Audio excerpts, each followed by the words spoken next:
And to the republic for which it stands, one nation, under God, indivisible, with liberty and justice for all. And let me just quickly introduce people here. We've got Administrator Hitt to my far left, then we've got Commissioner Huxley, then Commissioner Boyce over here, County Council Huddle, and John Jesuit, our Administrative Assistant. So, let's talk about the amendments to the agenda. It looks like some additional items added to the agenda was meeting folder in X Drive for the BOC awards is one. And then this is for Rich Christensen, the Roadmaster. And administrative actions and appointments. Building lease, 517 Railroad. So, do we have a motion to accept those two things? Yeah, just, if I may, Madam Chair. We have assault on police officers all over the country, and 4 were just shot yesterday. And if we could just offer a few moments of silence for their well-being and protection of all of our law enforcement people. Okay. Thank you.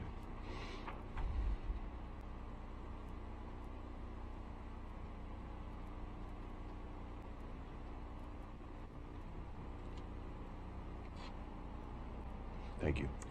Thank you. Okay, Council Huddle? Thank you, Madam Chair. So we have at item 14, executive session. And I would like to, if you could, add to that an item which is under ORS 192.6602D, which is to conduct deliberations with persons designated by the governing body to carry on labor negotiations. Is that C or B or C, did you say? 192.6602D as in David, to conduct deliberations with persons designated by the governing body to carry on labor negotiations. We've basically received requests from 2 unions to open negotiations, and so we need to talk about that a little bit. So, okay. Thank you. Are there any other amendments to the agenda, whether it's the consent calendar or anything else? Yeah, I just don't want to accept surveyor's letter of resignation. Well, unfortunately, keep losing better and better people. So we can leave that in consent calendar. But I'm hoping we can approach him and find out what his issues are and perhaps persuade him to stay. He's a heck of a guy. Okay, did you have any agenda amendments, Commissioner Huxley? No, I'll have some comments when we second when the motion's second. Okay, so do I have a motion to accept the agenda as amended? So moved, Madam Chair. I'll second. Okay. Any discussion? Yes. What were these two again? Would you be a little more clear? Because I saw a document this morning that I don't think anyone else has seen. Okay, it looks These like... were added. When were they added? Do you have some information on that, Administrator? Yeah, trying to remember. John, do you remember the 2 additions? The one, just a 5-year award service recognition, and then we have the other one was the lease. And I know the lease was added 11:39 on Friday, the 12th, and the 5-year service award was added yesterday morning. Maybe it was 1 p.m. Okay, so my question, I guess, is for Administrator Hitt. Did you approve adding the lease? And yes, I did. How come? In the case of the award, it was I figure it was just kind of a routine recognition that wouldn't require. I mean, it doesn't require any action on your part. Well, my question wasn't the award. My question was the lease. The lease. The reason I approved that moving ahead is because the lease. People are very anxious to get into the building. They're already in the process of wanting to move forward with that. I've already moved some office equipment into the building, so I figured it was important to proceed more quickly rather than wait until your next. So is this a renewal of an existing lease? Or is this a new lease? It's a new lease because it's a new building, or it's the railroad building in Brookings, which we recently reacquired ownership of, and we finally worked through, or they had proposed a lease, and we had several iterations of the lease going back and forth between us and themselves. And then they were very anxious then and notified me late last week that they wanted to proceed with the lease as quickly as possible. And did that go out in an email? No, this is the first I know when I see it this morning on an amended agenda. I thought that it had gone out in an email. That was certainly my intention for you guys to get it via email, and I apologize if that didn't happen. That was clearly I a don't mistake. support, where are we going to go from here on add-on stuff if we do things like this? I would like to, if it was a lease, and with the county, I would like to have had the time to review it before walking in and say, okay, here it is. The individual was in a hurry, we need to put it on. I don't think that's a good reason, and certainly if we compound that with the fact that it doesn't appear to have been sent out, and I still haven't read it, so I would not, for that reason, Support having a support lease that. on there? We have to draw a line somewhere. Okay, No so I have a problem with question. no problem with the 5 year, but If we were to postpone that till the next meeting, which I think is January 31st, Yes, that's correct. how would that affect the leasee? I'm not sure of that. I don't know if any representative of ORCCA is here, but I don't know. But Madam Chair, it would give us the opportunity to review the lease. Right, right. I'm just trying to make sure everybody's okay. Yes, Commissioner Boyce. You first. Oh, thanks, Commissioner.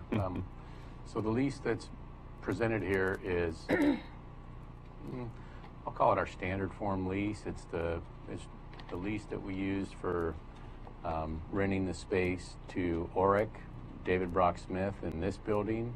It's the lease we've used to rent other space around the county, and we changed the parties for the most part, and then identified the spaces that they'll be having in the building. And the plan for the railroad building, was to lease it out not just to veterans, but to other tenants, and I think Orca was one of the tenants. So the staff work has been done on this, and I understand the board still nevertheless needs to be comfortable with it to approve it, but the language of this lease is essentially something that you've seen before. We're just changing the parties and the location and the indication of the spaces being leased. So what is your recommendation, Council Huddle?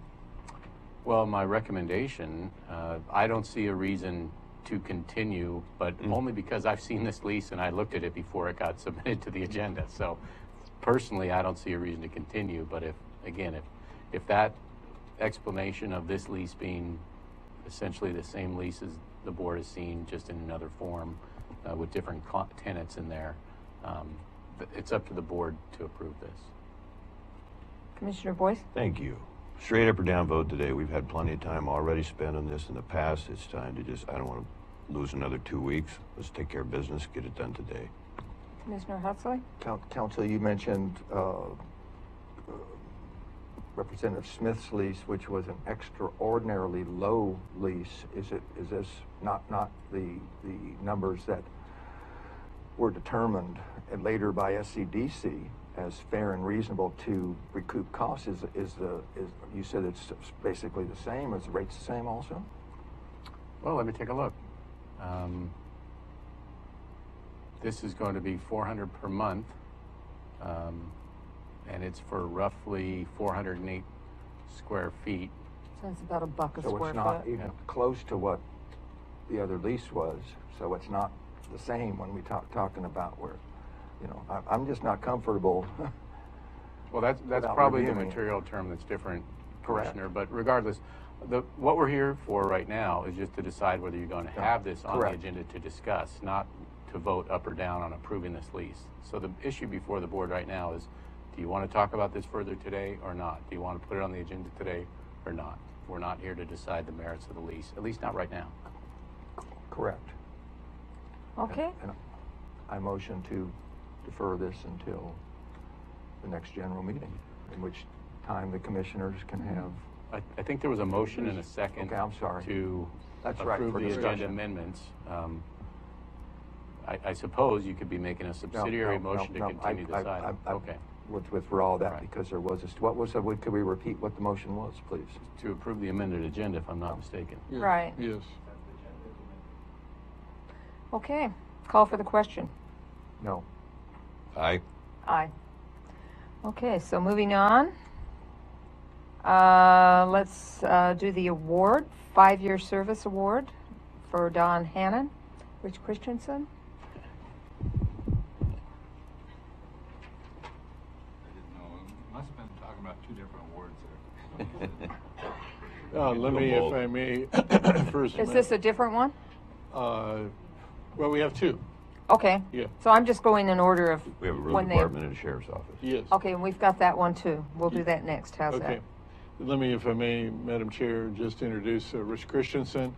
I think probably most of you have already met him, but maybe not all members of the public have. Our new roadmaster. Rich comes from us with, and I'll let him spend just a couple minutes giving you a little bit more of his background, but with extensive experience from the city of Brookings and elsewhere.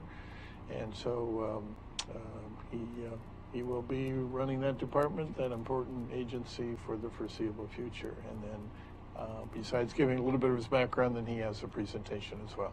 Rich, it's Okay, yours. Rich. Good morning, Madam Chair and fellow commissioners.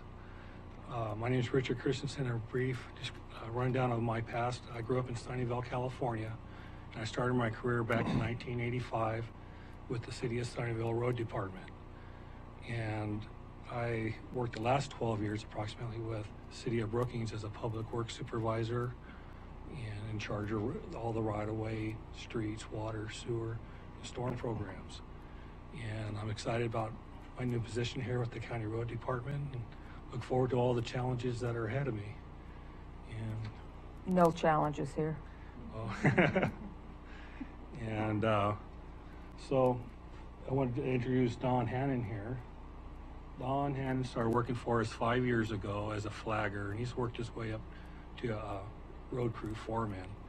And he brings to us 34 years of experience working for Pacific Power, and where he was in charge of 58 teams of right-of-way maintenance staff. And so he came here, he was underutilized, and he showed his experience. And 2 years ago, he was made road department foreman.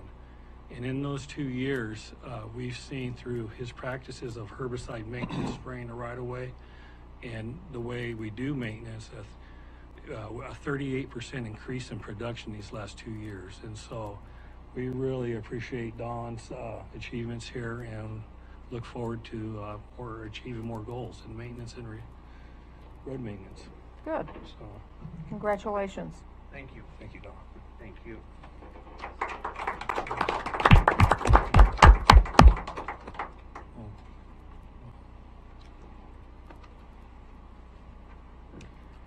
Okay, next is the office building lease at 517 Railroad Avenue in Brookings. Oh, We're let's gonna do the other award service first. award. Yes, thank you. I'm sorry, Sheriff. He's going to I was a little present an confused award when- to Jeremy Dunmeyer. I was a little confused when they said we didn't have it in on time. I go, yeah, we had ours in time then. Oh, no. This is Yeah, that red wasn't they you. printed here, So so. we're here to honor Jeremy Dummeyer for his contributions to the county. He started back 5 years ago. This is a 5 years award. He started with corrections, and he basically was our go-to guy in corrections. He did most of our transports, and all the younger guys, even though if he wasn't training them at the time, he was an FTO, always went to Jeremy and seek advice, and so he did real well on making sure they had the information they needed. So here recently, he was promoted to the emergency management manager of our county, working under the sheriff's office, and he's doing a bang-up job with that. He's getting his feet wet and making lots of contacts and making sure the county has what we need as far as emergency services. So anyway, with that being said, I'm going to congratulate Jeremy for his 5 years. Congratulations. And he has a tremendous firefighting background. He does. Also, which we're glad to have here. Okay, and I know the audience doesn't have the same agenda as I do. I have some red printing here that you don't have, I'm sure. So, Just a comment there, Madam Chair, if I may. The lease should appropriately be under Section 7, Administrative Actions and Appointments. So it would probably be ideally be a new 7C, which would be the Railroad Street lease. okay, If I may suggest that.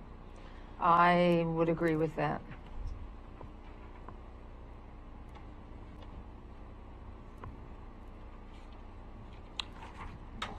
Okay, public comments. We've got 2 public comments.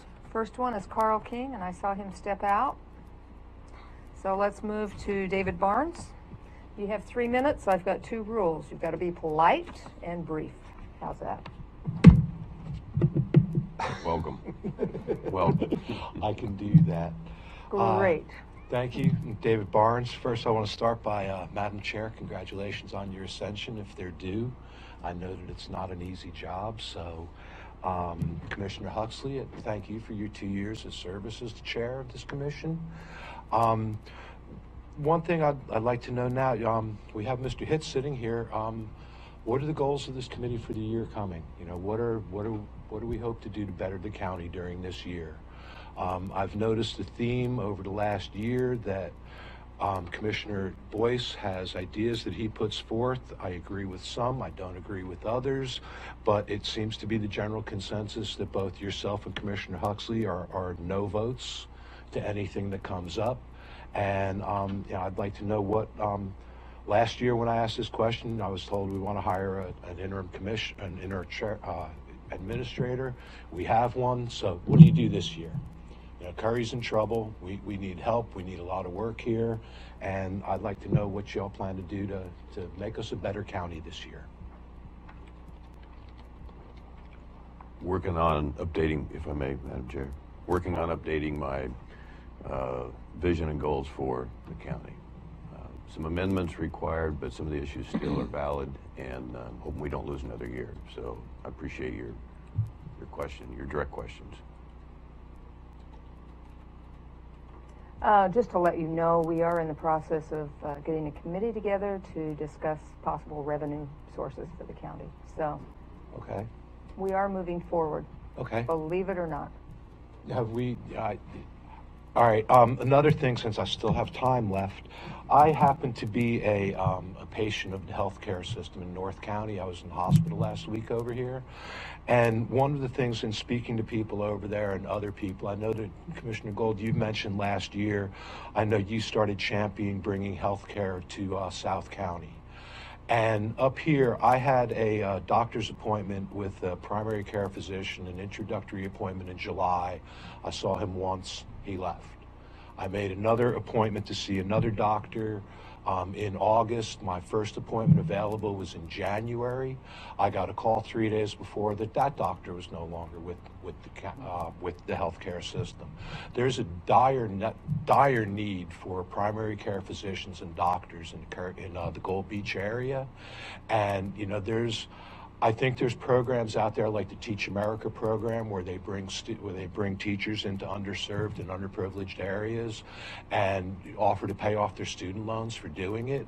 I'd like to know if the county might be willing to partner with Curry Health Network and see if we can come up with some kind of program like that where we find somebody in medical school somewhere or in their residency who's willing to come to Curry County and give 4 years of their life to us in terms of us paying off most or a substantial portion of their their medical school loans. We seem to have a real hard time attracting people here just with a job offer. I think we need to sweeten the pot a little bit, and you know, that's just, I complain, yeah, but I have a solution to my complaint. I try to. So just to let you know, and I'm pretty sure this is correct, that there are offers out there for doctors that go into rural areas to get their student loans paid already. So we should see if we can get our names put on high up on the list of the counties that and have some of those I totally doctors. understand your frustration. I've gone through the same thing. Like I said, I heard you champion it last year, so that's why I'm mentioning it to and you that now. is, I have to agree, one of the problems we've got here is the retention of good physicians. So, Thank you. okay, thank you. One more. Mr. Barnes met with Sam Baugh, Kyle Stevens of Southern Oregon Workers Investment Board, Dave Gilmore, number 2 or 3 person in Career Health Network, and just on that subject, as you know, the competition for service providers and doctors is pretty intense, not just in our state, but it is a huge issue, and I think getting the 3 of them together will be beneficial, and so I think we're going to make some progress on that and position our county so that we can recruit well. Thank you. Now, the advisory, the Resource Advisory Committee, just a little less than a year ago, I brought it before the board to see if we could get an advisory committee, failed. Also, again, I think it was in June, failed. So we lost 1 year. Could have been on the ballot this year had the committee presumably come up with a plan that could go before the voters and perhaps be accepted. So again, we don't lose another year. Okay. Thank you. Thank you. Okay, moving on, consent calendar. I think Carl King came back. Oh, Carl King. Carl's back, yeah. I'm sorry. Took off, out of sight, out of mind. Sorry, I had some personal business with the road department.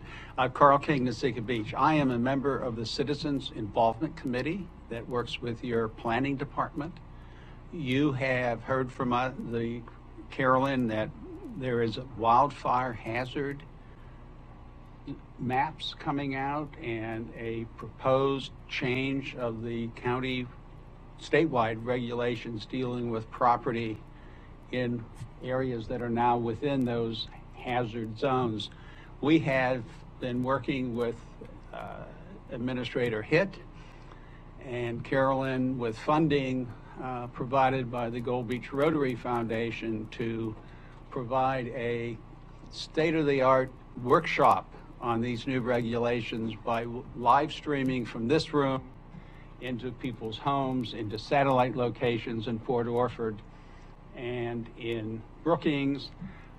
We were supposed to be meeting at 1 o'clock today to further that plans. Then yesterday, I believe it was yesterday or late Monday, we learned that there's new information available on these proposed regulations. And so I just wanted to make an announcement. If anyone's watching who is planning to drive here at 1 o'clock today to meet with us, we're not meeting, but we are moving forward with this and hope to, as I say, when it's timely, we're going to have a state-of-the-art program using this room and private funding to make sure that every resident of the county who may be impacted by these changes has an opportunity to listen to people from the state talk about them, local rural fire chiefs talk about the impact and the like, so that when it comes before you for a hearing on whether or not to adopt it, people will be here who are well informed. Thank you. Okay, thank you. Are you going to put a note on the door or something so people will know that it's been canceled? Or We're meeting downstairs. I think Carolyn withdrew the reserve on the Blue Room, and I'll mention it to them when I go to lunch. Okay, sounds good. Thank you. Okay, next we've got a presentation by Curry County Child Abuse Intervention Center, Jacqueline Atunes. Yes. We're jointly, we jumped over 5. Oh, I'm sorry. I thought you guys took care of that. What's the problem? Okay, do we have a motion to? No problem. Because I got out of sync here. I think we can all agree that it's Carl King's fault. Yeah, he's a good guy to blame. Yeah. All We have right, a, we've got do we have a a motion? Do we have a He motion wants- to accept he the deserves another consent? 3 minutes then. No, no. Okay, do we have a motion to accept the consent calendar as written?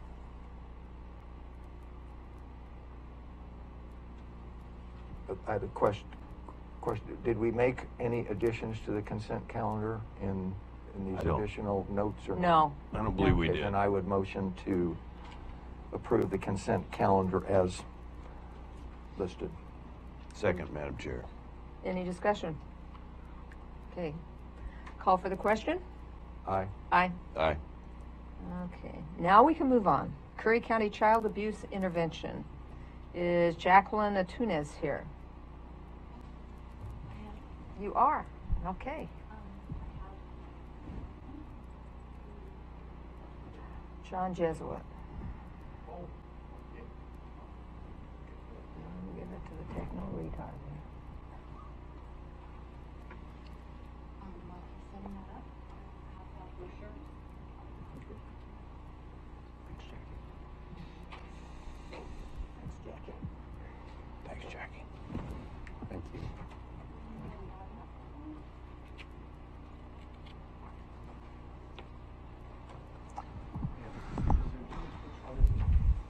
It would be the BOC slide presentation at the top.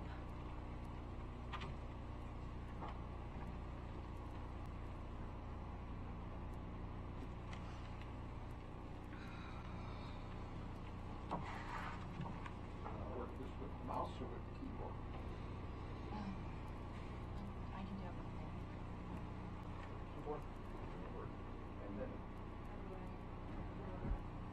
everything. Yes, you can do it from the podium, yes. At least you're supposed to be able to. Yeah, I have to stand. I could. Do you want me just to take whatever you need me to do in order? Okay. I got a pocket. You can put that in. Alrighty. Technology. I'm with you, Jackie, all the way. No Okay, hurry so- either. So I'm sorry, I'm a little flustered. So my name is Jacqueline Antunes. I've been your county's coordinator, interviewer, and director for the Curry Child Abuse Intervention, or Curry Advocacy Center as it's been called. We have moved to the name of Curry Child Abuse Intervention Center, and we have created a nonprofit called the Curry Child Abuse Intervention Center, doing business as Wally's House. In 2014, when I started, our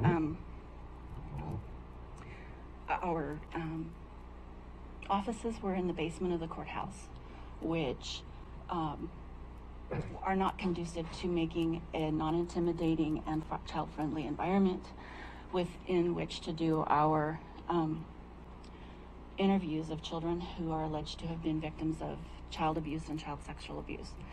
And so in a discussion with Jerry Honeycutt, she offered a building at a reduced rate for our center to rent and move into, on the proviso that we would create a nonprofit so that eventually she could donate that building to the nonprofit. Let me see if I can make this work. So we now are located on 8th Street. We have a building that has meeting area, family area, and a nice environment outside. Our mission is to provide prevention of child abuse and neglect for all children while ensuring intervention and advocacy for those who are the suspected victims of child abuse, for their support and healing. The services that we provide are our forensic interviewing in a child-focused setting, victim advocacy. Currently, we are working with the DA's Victim Advocate Program. We refer out right now for our medical and mental health services. We provide case review and case tracking through our multidisciplinary team, and I do prevention education, and then I do community outreach and education. Who do we work with? We work with law enforcement, the district attorney's office, Department of Human Services, Child Welfare. We work with mental health and private counseling services. We work with the Curry Community Health. Our advocacy center is a member of the Oregon Network of Child Abuse Intervention Centers, and we provide services for CASA, which is our court-appointed special advocates. When we have interviewed a child that is now a ward of the court, they are able to come and watch those interviews in our facility to see what was said by that child. So the way that we work is if someone witnesses or suspects child abuse, they report it to law enforcement and DHS, and we then do the forensic interviews for those. If that case is unfounded, it's done. If it is founded, those services are offered by DHS to, if it's a protective environment and the child can be safe in the home, they are left there. If not, then they are put into a foster home, and CASA is appointed by the court. We have a long list of people who must report that are mandatory reporters.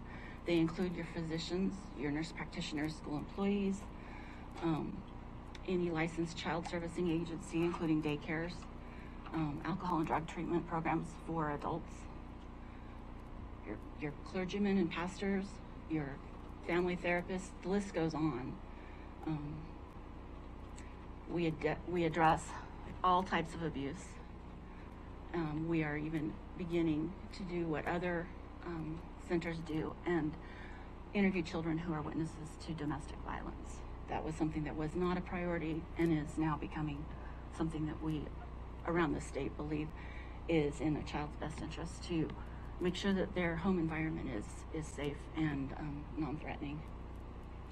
We have been funded mainly by the Child Abuse Multidisciplinary Intervention Fund through the state of Oregon. That fund has kept me and my predecessors in a part-time position. When the district attorney's office took over, initially the child advocacy team was nonprofit, and when the first director, Barbara Eels, retired, it went under our district attorney's office. We've had a total of 4 directors in the last 20 years, so we've done pretty well in keeping the director positions staffed and consistent. This funding is allocated to each county's district attorney based on the county's population, number of children 0 to 17 in that population, and then factored into that equation is our crime rate. Because our county's population is so low, our funding is also low, and the services then suffer because we can't fund that position in a full-time manner with those funds. This is the other funding that, as we have moved toward nonprofit, that we are able to acquire. The one-time VOCA grant is through the county right now, but the non-competitive VOCA grant, which is Victims of Crime Act money, was applied for by the nonprofit and is currently in modifications. The Coquille Tribe has supported us. All Care, Curry County, or the Curry Health Foundation, grants from other foundations, which is Oregon Community Foundation and Collins Fund. Those are both foundations that are now supporting our nonprofit. The Justice Reinvestment Grant was applied to and awarded to the nonprofit. Our nonprofit has received private donations in the manner of anywhere from snacks for the kids to funding, which helps us with non-restricted funds that we need greatly. And then we are now starting to work on insurance billing for the forensic interviews that we do, and we will, because we do not bill a parent for anything that the child has done in our center. And as we add medical services to our building, which that's coming in the next year, we will be able to bill for those services as well. I do education on Carly's Law. Carly Sheehan was a little girl from I believe the Salem Kaiser area, and she was killed in 2005. Oregon is the only state that has a law that mandates that law enforcement and DHS, when suspicious injuries are reported to them, they must photograph those injuries within 48 hours, and that child must receive a medical assessment, and the county's designated medical professional must review those documents and pictures if they are not the one performing that service. A doctor, let's see, an MD, a DO, physician's assistant, or a nurse practitioner are all qualified to make those exams. Aaron's Law is another law that has been adopted in Oregon that I have done some education and resource training on for our schools, and have been helping them find the curriculum that addresses the mandate that all of our schools now provide sex abuse prevention curriculum from grades K through 12 that's age appropriate and helps children understand that what's going on in their home or out in the community is not okay, and they can talk to the right person about that and get help. This is Wally's house. Again, we are located on 8th Street. This is one of our meeting areas. I have a real problem with stacking on my desk, but that's my desk. This is part of the observation room where law enforcement and DHS and our district attorney watch the interviews. This is our interview room. This is our other entrance where families can come in and move directly into a comfortable sitting area and play area for the children. Everything that you're seeing has been donated by community members or was furnishings that was in our old offices in the basement of the courthouse. This is part of our medical room. Oh, for some reason that moved. That's our exam table and the cortex flow. Again, the exam room. This is our boardroom. A community member donated funding to purchase the chairs, and our pediatrician and his wife commissioned the tables to be made out of myrtlewood for our center so that we can have a Nice decent table. meeting area. We have 2 bathrooms. This one is specific for the families. It has a changing table so mommy and daddy can change a younger sibling. The parking area out front was funds were used from the Coquille tribe and from a private donation to make sure that we had adequate parking. Initially it was a sidewalk and grass yard, and now we can fit 3 cars and we have also a handicapped area, so 4 cars can park there. Our prevention programs. Initially I was going in and showing the video, I am the boss of my body. We have a volunteer facilitator for Darkness to Light that trains the adults in the community on how to keep our kids safe. And then the Safer Smarter Kids curriculum is a curriculum out of Florida where they address even pre-K through grade 12. And this is to report child abuse. I am able to also outline further for you what different funding sources has paid for us if you want, or we can move on with any other questions that you have. I just have one question. You said that there were physicians involved. Do those physicians volunteer their time? Our county's pediatrician, Dr. Harris, is our volunteer medical director at Wally's house. We Great. are working on our contract with him, and he is our county's designated medical professional.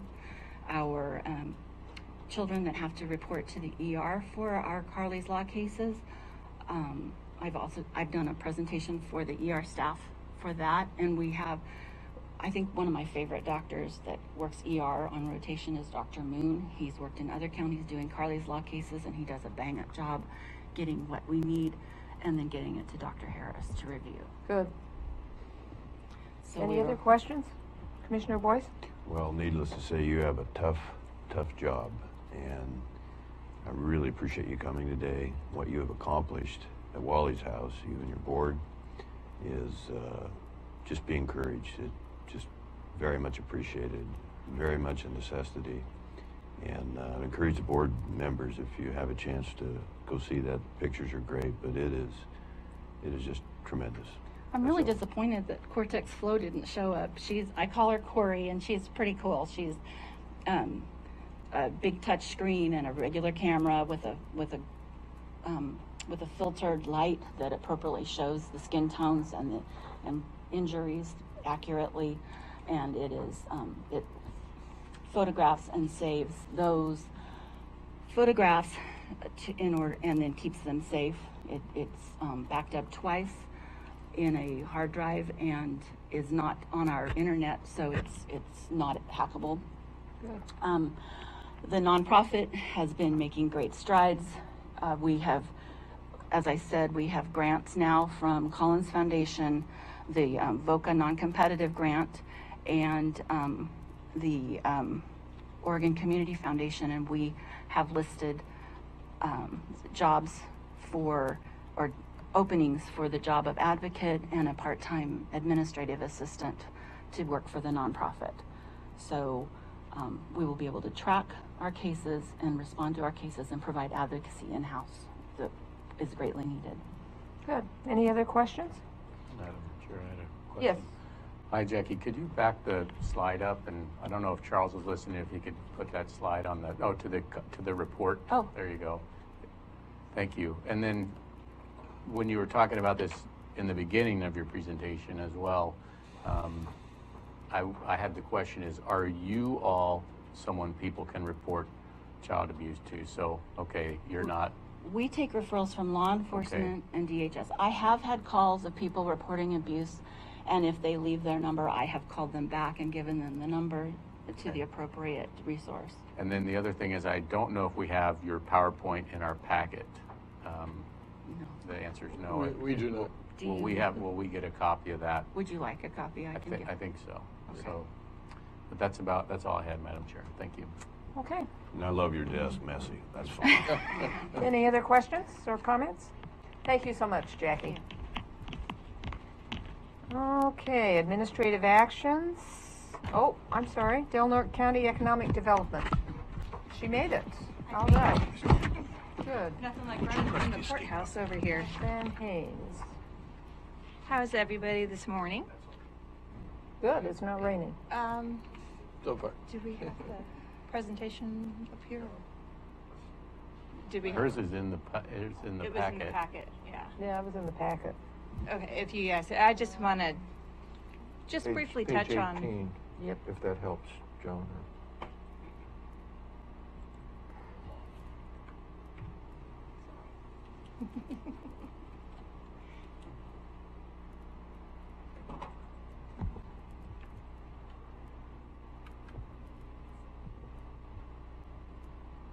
Are we able to put her PowerPoint up there? Or No, she If said not, it- I can just talk Okay, yours off. hold on a It's okay. minute. No, we get it.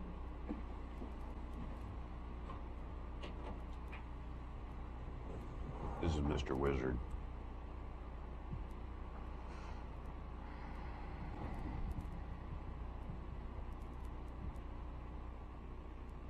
Let me see. 18, Charles. That's 18, that needs to go over. There we go. Yeah. and then how can we control that? Oh, she's got the ability. Yay. Thank you. Great, thank you. So for those of you that don't know me, my name is Roxanne Haynes, and I am the Executive Director for the Del Norte Economic Development Corporation. The name is very deceiving, and we haven't done a lot of advertising up here in the past few years, but our charter actually does allow us to service Del Norte, Curry, Jackson, Josephine, and Humboldt counties. I think I'm just going to end up talking because this is not really wanting to work. There we go. So what we do at the DNEDC right now is we do small business loans that have been funded through USDA and EDA, and we fund small businesses that cannot get funded through traditional funding. They don't have 2 years of the business being open. They don't have good credit. we are able to look at the entire profile of a small business owner and be able to fund more risky businesses in order to get them open. And we do have a requirement that every one of those businesses establish at least one new job or retain one new job for every $5,000 that we lend out. But we are expanding, and we are trying to get more involved in the community development. So currently, like I said, we're offering small business loans, and this allows us to keep our jobs in our communities. And we do provide the startup funding and business funding, retentions, and expansions. But as we all know, economic development is a lot more than just giving small business loans. I wanted just to touch really quickly on 7 best practices that we have put into effect down in Delmar County, and we'd like to start seeing more in Curry County. Humboldt, Jackson, and Josephine are strongly supported with their own EDCs regionally, so most of our attention now is going to be focused in Curry and Delmar counties. So what we're doing is we're providing network opportunities amongst leaders, business leaders. We want to develop the business leaders within our communities, and we want to help these existing businesses stay here and stay open, and also be able to open new ones. There's a company up in Eugene, it's called the Rural Develop Initiatives, RDI, and they offer a lot of education and a lot of points on economic development and things that we can do locally in order to keep building our economy. We have already started using some of these in Delmar County. They can be used in whatever order, so there's not like you have to do 1, 2, 3, 4. You can do however you want and whatever works best for your community. So the best practice number 1 is creating networks that are going to support your entrepreneurs and micro business development. Our area will be best served if we're diversified. Right now we've got our big employers, which are Fred Meyer in the prison, in the hospitals. But what happens if one of those goes away? What happens to our community? We will lose a lot. So we really need to diversify and make sure that we are offering opportunities to have several different types of businesses. So if one of the larger businesses does go away, like Ray's did, that we are able to move those employees into other positions, and we don't lose those tax dollars. So, as I said, the recent closings of Ray's and Payless was down in Crescent City, but Shop Smart up here, that caused a lot of economic turmoil for all of those employees because there really wasn't any place for them to go. Best practice number 2 is thinking locally and shopping local businesses first. We've all heard, shop local, small business Saturdays. As a community, we really need to push this and make it commonplace so that we're not giving our money to companies that are based not even in the U.S., not in our area. We want to support our local communities by thinking local. And in order to do that, we also need to make sure that we are encouraging people that have services that we need in our area to be coming to our area in order to be able to do that local business.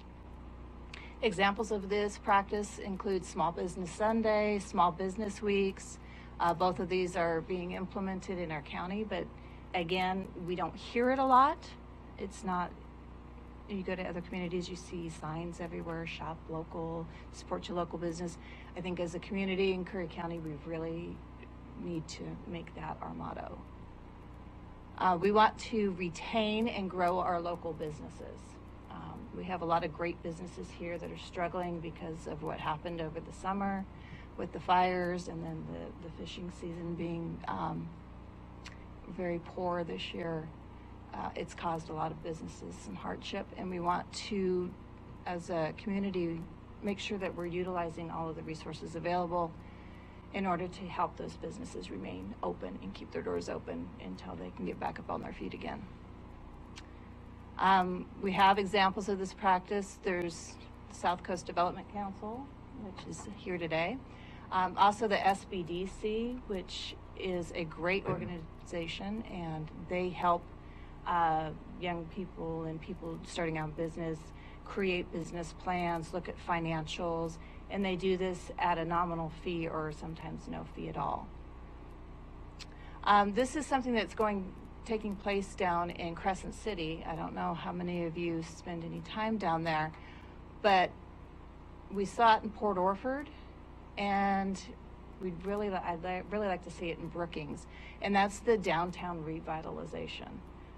We want people to drive through our community and go, hey, this looks like a really cool place to stop, so let's stop and spend some of our tourist dollars here. There's ways that you can do it with organization, promotion, designing, economic restructuring. We really want everything to have that charm, because we know what a great community that we're in, but when you drive through and you see empty storefronts and things not kept up, it doesn't really encourage anybody to stop and stay. The Downtown Divas is a nonprofit that formed in Crescent City, and they have been working extensively to revitalize downtown Crescent City, and they've done a lot of great things with first Friday night they shut down downtown Crescent City, and they have vendors and music, and all of the community comes together. They've cleaned up that front street area really well to encourage the locals to come down and not be afraid because of the crime that was down there. I'd love to see something like this happen up here. Practice number 6, farmers markets and community supported agriculture. We have a great farmers market here. It's been great to see it grow over the last few years.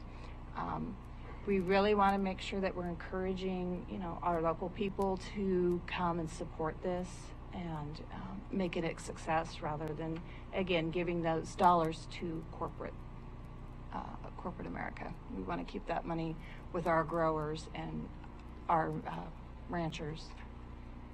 So there's some great ideas here. I'm not going to go through them all because we are kind of on a timed crunch, but this is some examples of how other communities have gotten their local farmers funded and really supported the ranchers and the farmers in their communities. Number 7, developing visitor amenities. Why do people come to Brookings? They want to come and they want to visit. They want to see the beautiful area. They want to ride their bikes. One thing I've been hearing a lot is the bikers that come through.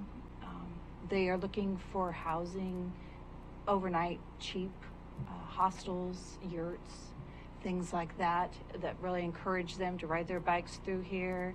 And they $15 a night, they can stay in a hostel with other bikers and wander around and spend their money here in town. So if they don't stop here, they're going to stop somewhere else, and then leave that money there.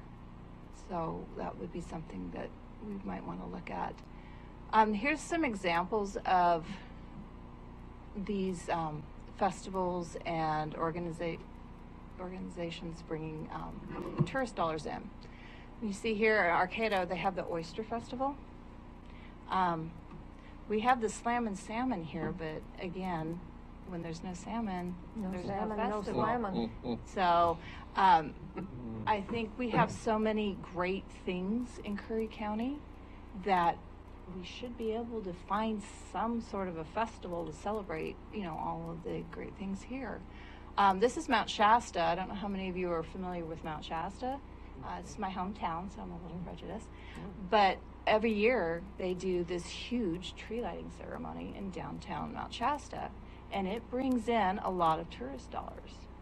Surrounding communities come in, people down as far as Reading, Red Bluff, they all come in for this, and it brings in a lot of money for the town. This is a bigger one. This is the Downtown Farmers Market in Minneapolis. Several years ago, they were revitalizing the downtown area, and they found one of the things they did is they started with 2 city blocks that they shut down and brought in all vendors, and they have this huge farmers market now. And it's up to 6 city blocks now that they have shut down because they have that many vendors and farmers and great things coming in. And all of that money goes directly to the ranchers and the farmers and keeps that money local. More examples. Have any of you ever been to Manitou Springs, Colorado? This is an offshoot of Colorado Springs, and it used to be a rundown, crime-ridden area. But they had all these great buildings, these old Victorian buildings. So they got grants, and they were able to find funding to revitalize, and this is now one of the biggest tourist areas of Colorado Springs. Santa Fe, same thing downtown. They've made it the destination. So people actually get off of I-5 just to go to downtown Santa Fe. So that's examples. Let's see. The influence the 7 practices have on our organization is it continues making it successful working with communities and regions. We as an organization have taken these practices on as a business model, and we are here to help people maintain their businesses as well as open the new businesses.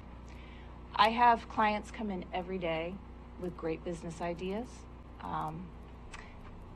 but one of the complaints I'm hearing is it's so hard to open a business in this area. There's so many things you have to jump through. There's no central location to go. If somebody wants to come in and open a business, there's no place they can go to go, I need A, B, C, and D. They get passed. Go see this person, go see that person. So we really want to look at trying to find some sort of a way that we can attract these people. If they come in to our organization, say, hey, I've got this great idea, I can hand them something and go, hey, here's what you need to get started in Curry County. Let's, get on this. So they weren't sure where to begin or get their ideas off the ground. So we as an organization are really working to bring those businesses in. We are a resource. We're not just for lending funds. As a matter of fact, we've actually lent out all of our funds right now. But we are in the business of connecting people to partners. So part of my job is to be able to direct people if they come in with something to granting funders in order to get businesses going. I look for those grants for them and help them write them in order to bring in community development. And again, the SBDC is a great resource. We need to make sure that stays funded. Del Norte has lost their funding. So we're actually working to try to find some funding to get that back in Del Norte. Fortunately, Curry County is doing great through the college. So basically, that's it in a nutshell.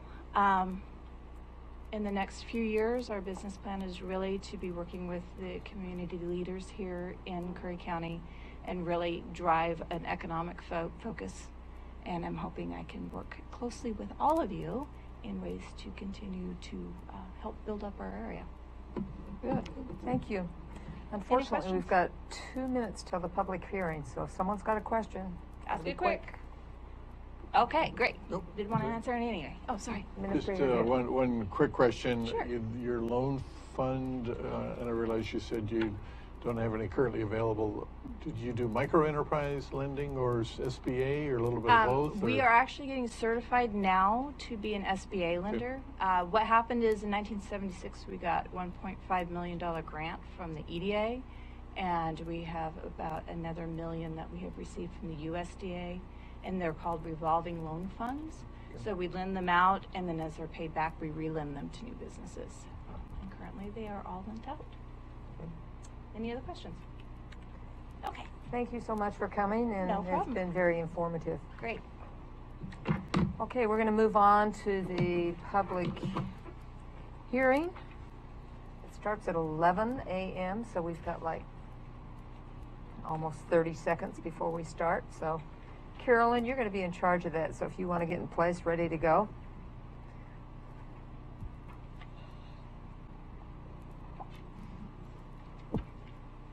Hello. I'm going to go ahead. That's all right. Okay, please do. We're going to hold you to the second. Okay. You guys are doing very well. Hello again, Carolyn Johnson, Community Development Director. I'm back here to see you again about the enterprise zone. We last talked about this in September, and just for the benefit of the audience and an update, I'll give you a brief overview out of my staff report. I don't have a PowerPoint presentation, so unless this is distracting, I'll just... Can we kind of get that off the screen? Sure, So, no problem. yeah. We want everybody to focus on you, Oh, Carolyn. oh, okay. Such power.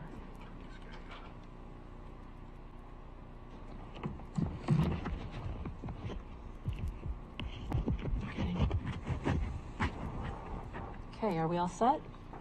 We are. Thank you so Okay. much. Thank you. I'm here today with Tracy Loomis from CCD. CCD is the federally recognized and funded economic development district for enterprise zones in Douglas, Coos, and Curry counties.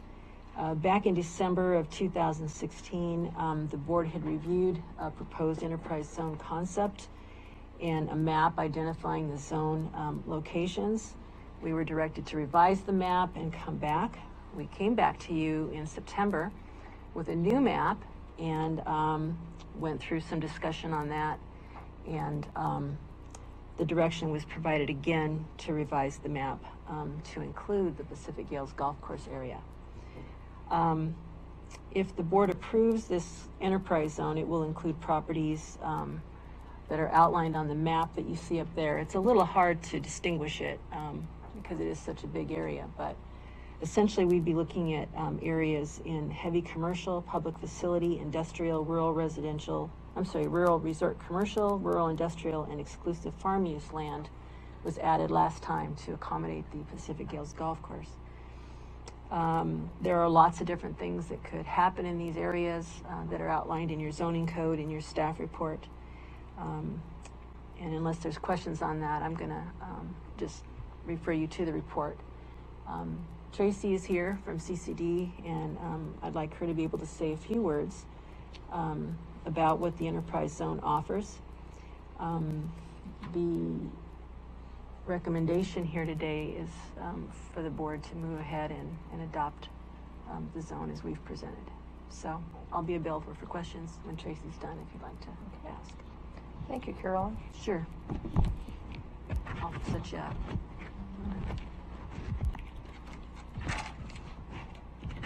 It needs to go like this, as close to your...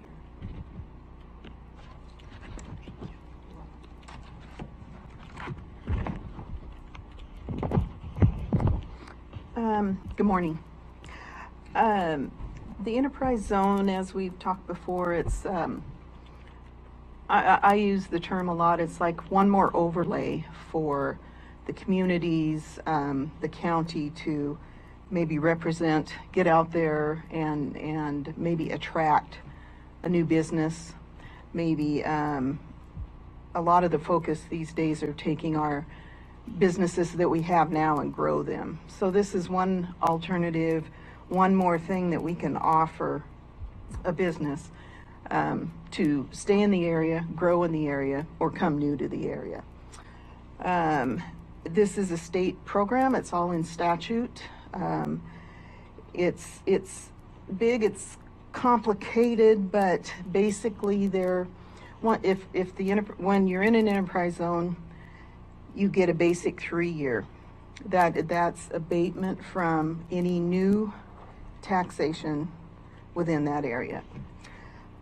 Once that 3-year period is up, it goes on the tax rolls.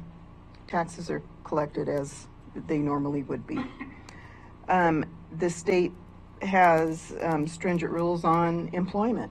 You don't just get these, you must employ either new or more employees. There are different, you can have a 4th and 5th year. This is higher wages, higher paying wages before you can get that 4th and 5th year. Some companies in Oregon It's rare, but they can get up to 15 years. That's a huge investment, like $25 million investment minimum. A lot of employees and a lot of high pay. That's out there. Doesn't happen a lot, but it has. So that's kind of the basic of what it is, what it can be used for.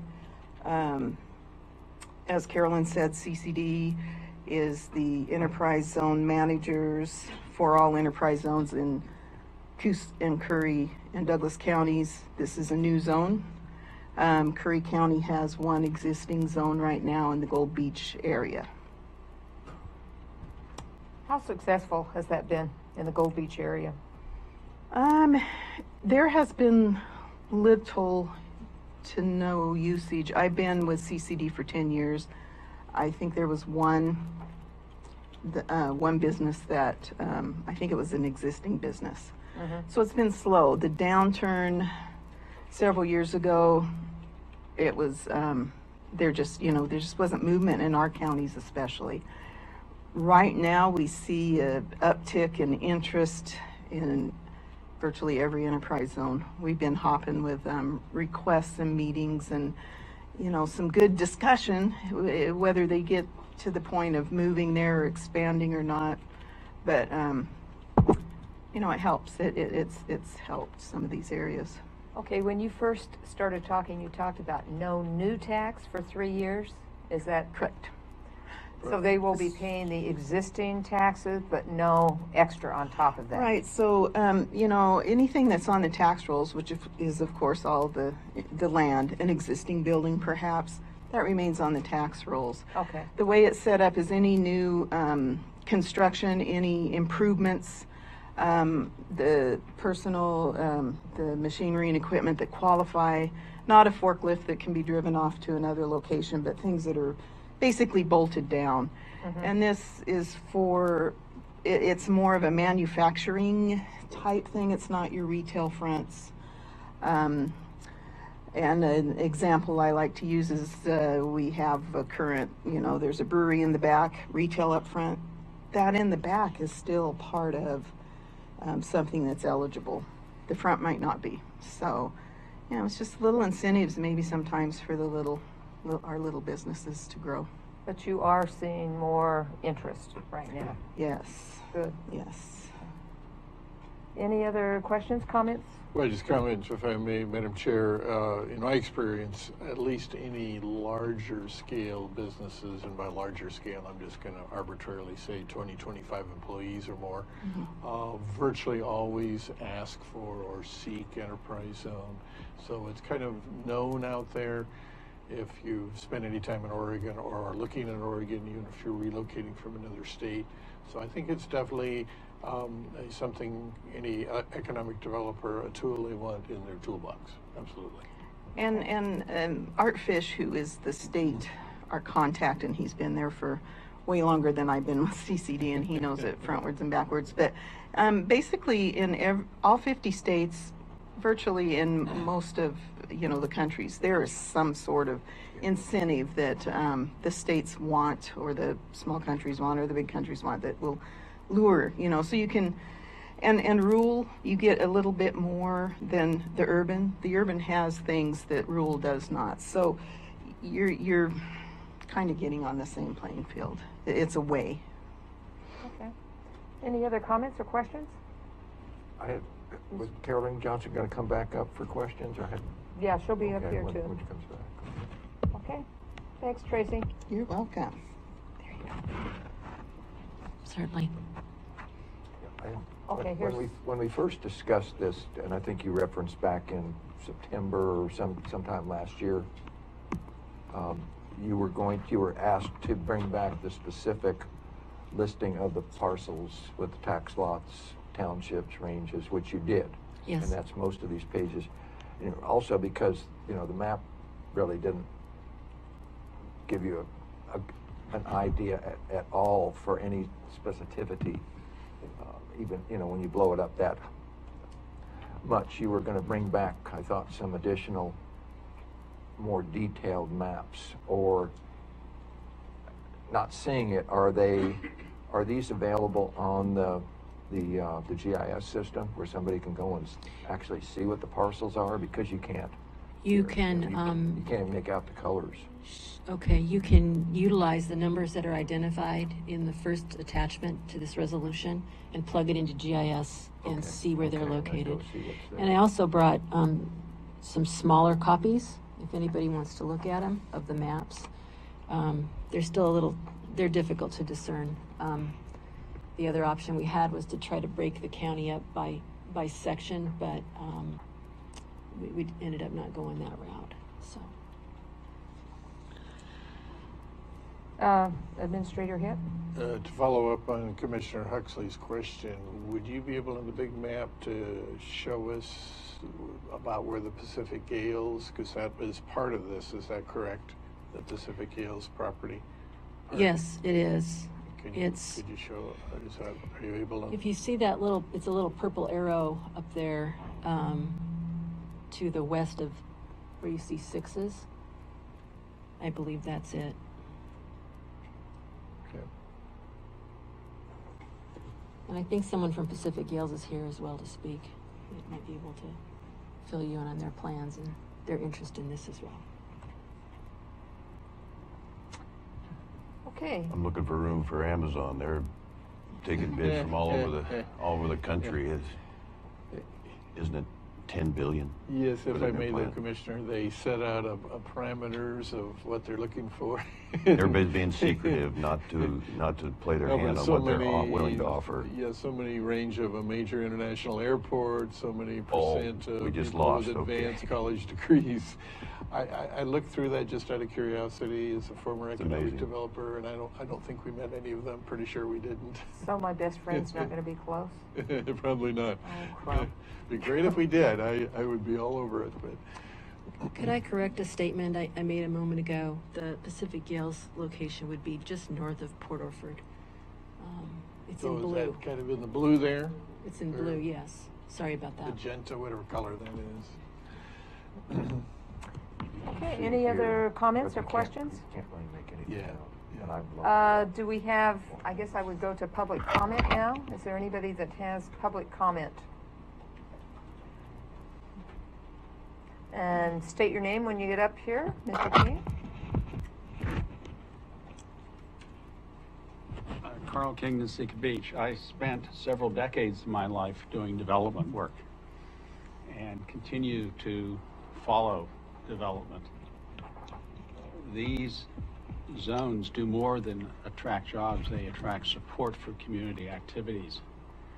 Probably, you know, I've watched the Amazon because I know several cities that are competing for it. And I watched, for example, General Electric move its headquarters into Massachusetts.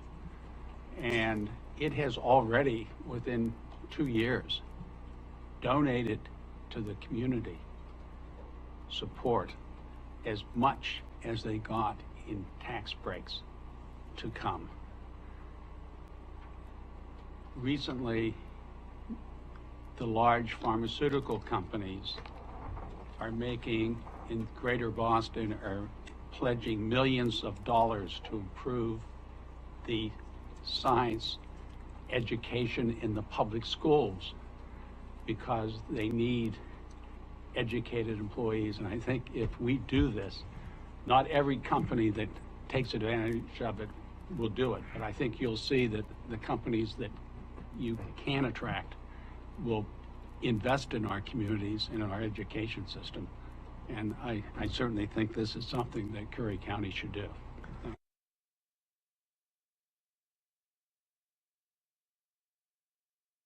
County funds as a nonprofit, and the county and during the next year and a half also would spend down the VOCA one-time grant, and then we would be completely able to apply in when the CAMI grant opens in 2019 for the 2019-21 biennium as the nonprofit. So that's what that request is for. Okay, and so this is really going to be to your advantage to go into a nonprofit organization. You'll be able to secure more funding for your organization as a result. It will take me away from standing across a canyon with one foot in the county as a county employee and one foot in the nonprofit as a nonprofit employee, and the nonprofit would then be completely responsible for everything dealing with the Curry Child Abuse Intervention Center and Wally's House. And nobody doesn't like kids, so. You know, we have gotten overwhelming support from the community, and every time I've come before this board, they have been supportive of our budget and allowing the district attorney to include some of his funds in my salary in order to give me more time as the director and provide better services with that allocated time. Okay, so do we have a motion to direct county council to help Wally's House in the separation? So I would motion to do, again, the recommendation of Jackie in this memo, in the cover memo, to do so. Do we have a second? I'll second. Do we have any discussion? Call for the question? Aye. Aye. 2 in a row. Thank you very much. Okay, thank you, Thanks, Jackie. Jackie. Okay, we're moving on to 7B, appointment of Citizens Review Revenue Task Force members. Administrator Hitt. Thank you, Madam Chair, Commissioners. We've had this on our agenda several times now, discussing the opportunity or the options for the county to enhance its revenue. This originally came out of a recommendation of the Citizens Budget Advisory Committee last year. We placed in a press release in the paper some weeks ago seeking volunteers for such a task force or committee. And you have as part of your agenda packet application from Roxanne Haynes, who happens to be here with us. You also have one from Kathleen or Kitty Bunton, who unfortunately we just found out this morning asked to have that revoked. She didn't feel like she could go forward with that. And then we also have an application from, remind me, John, what was the other one we got? Oh, yes, Catherine Wiley, thank you. And that came yesterday, I believe? Monday, okay. So is there a deadline for submitting applications? Because I gave a couple of other people applications to send in. Well, the only deadline is, when you want to proceed with appointing and authorizing the committee to go ahead. I think a committee of 2 would be kind yes, of it would small. not be We productive. need a minimum of 5. I would suggest a minimum of 5. So I guess the bottom line question for your consideration right at the moment is, do you have, between the 3 of you, 3 additional potential appointees?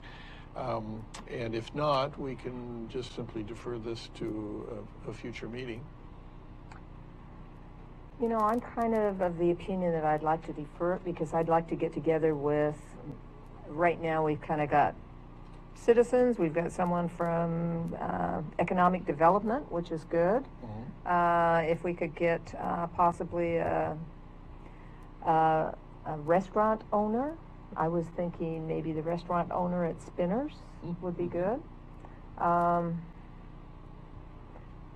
We've got Joe Q Public already.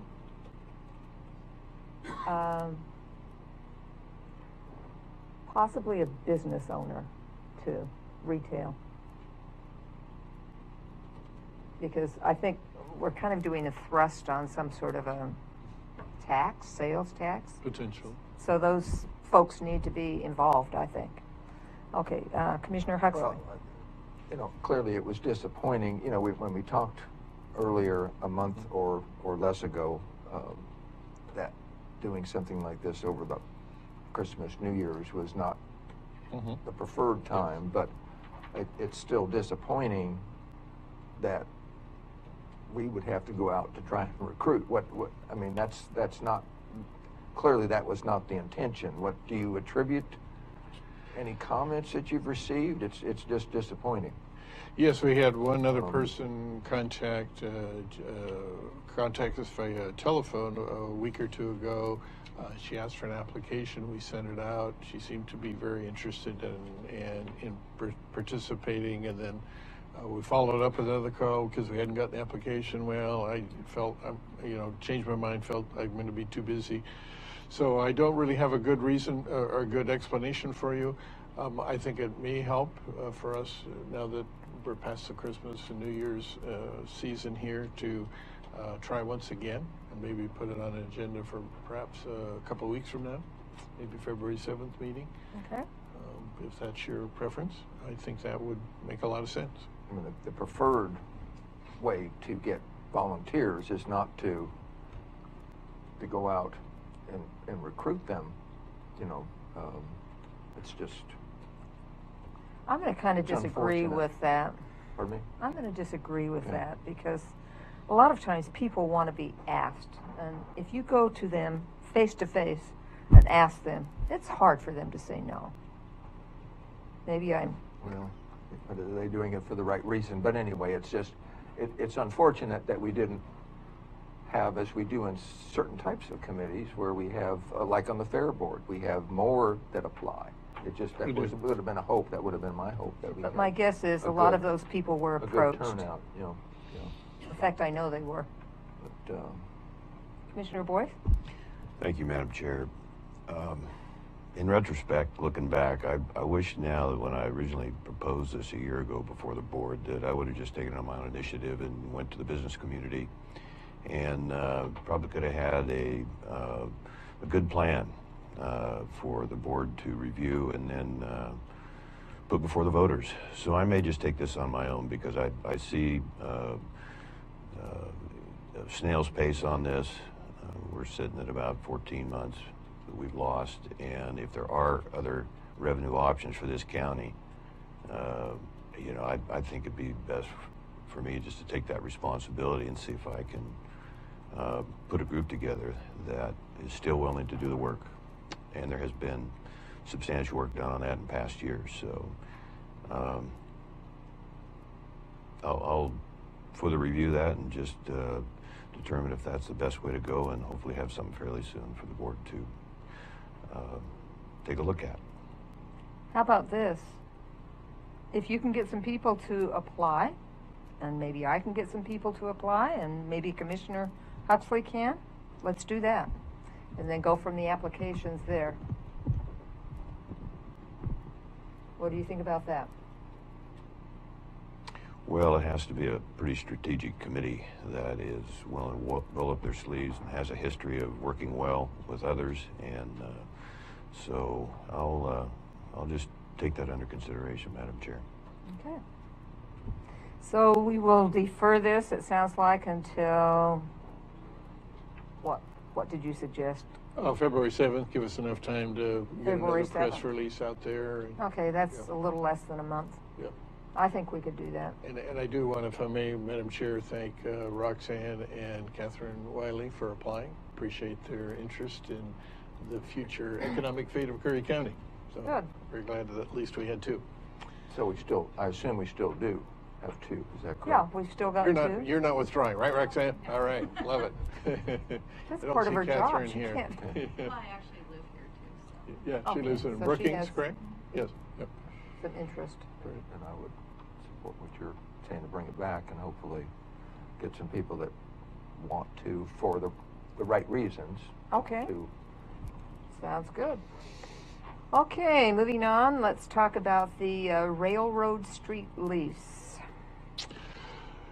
So I'm Administrator Hitt. Do you want Right, so we've already had, of course, a brief discussion on that, and again, my apologies. I thought that had gone out to you all via email. So. No. Oh, you want to get your thumb drive or your flash drive? Please go ahead. No, you don't need to apologize. No extra charge.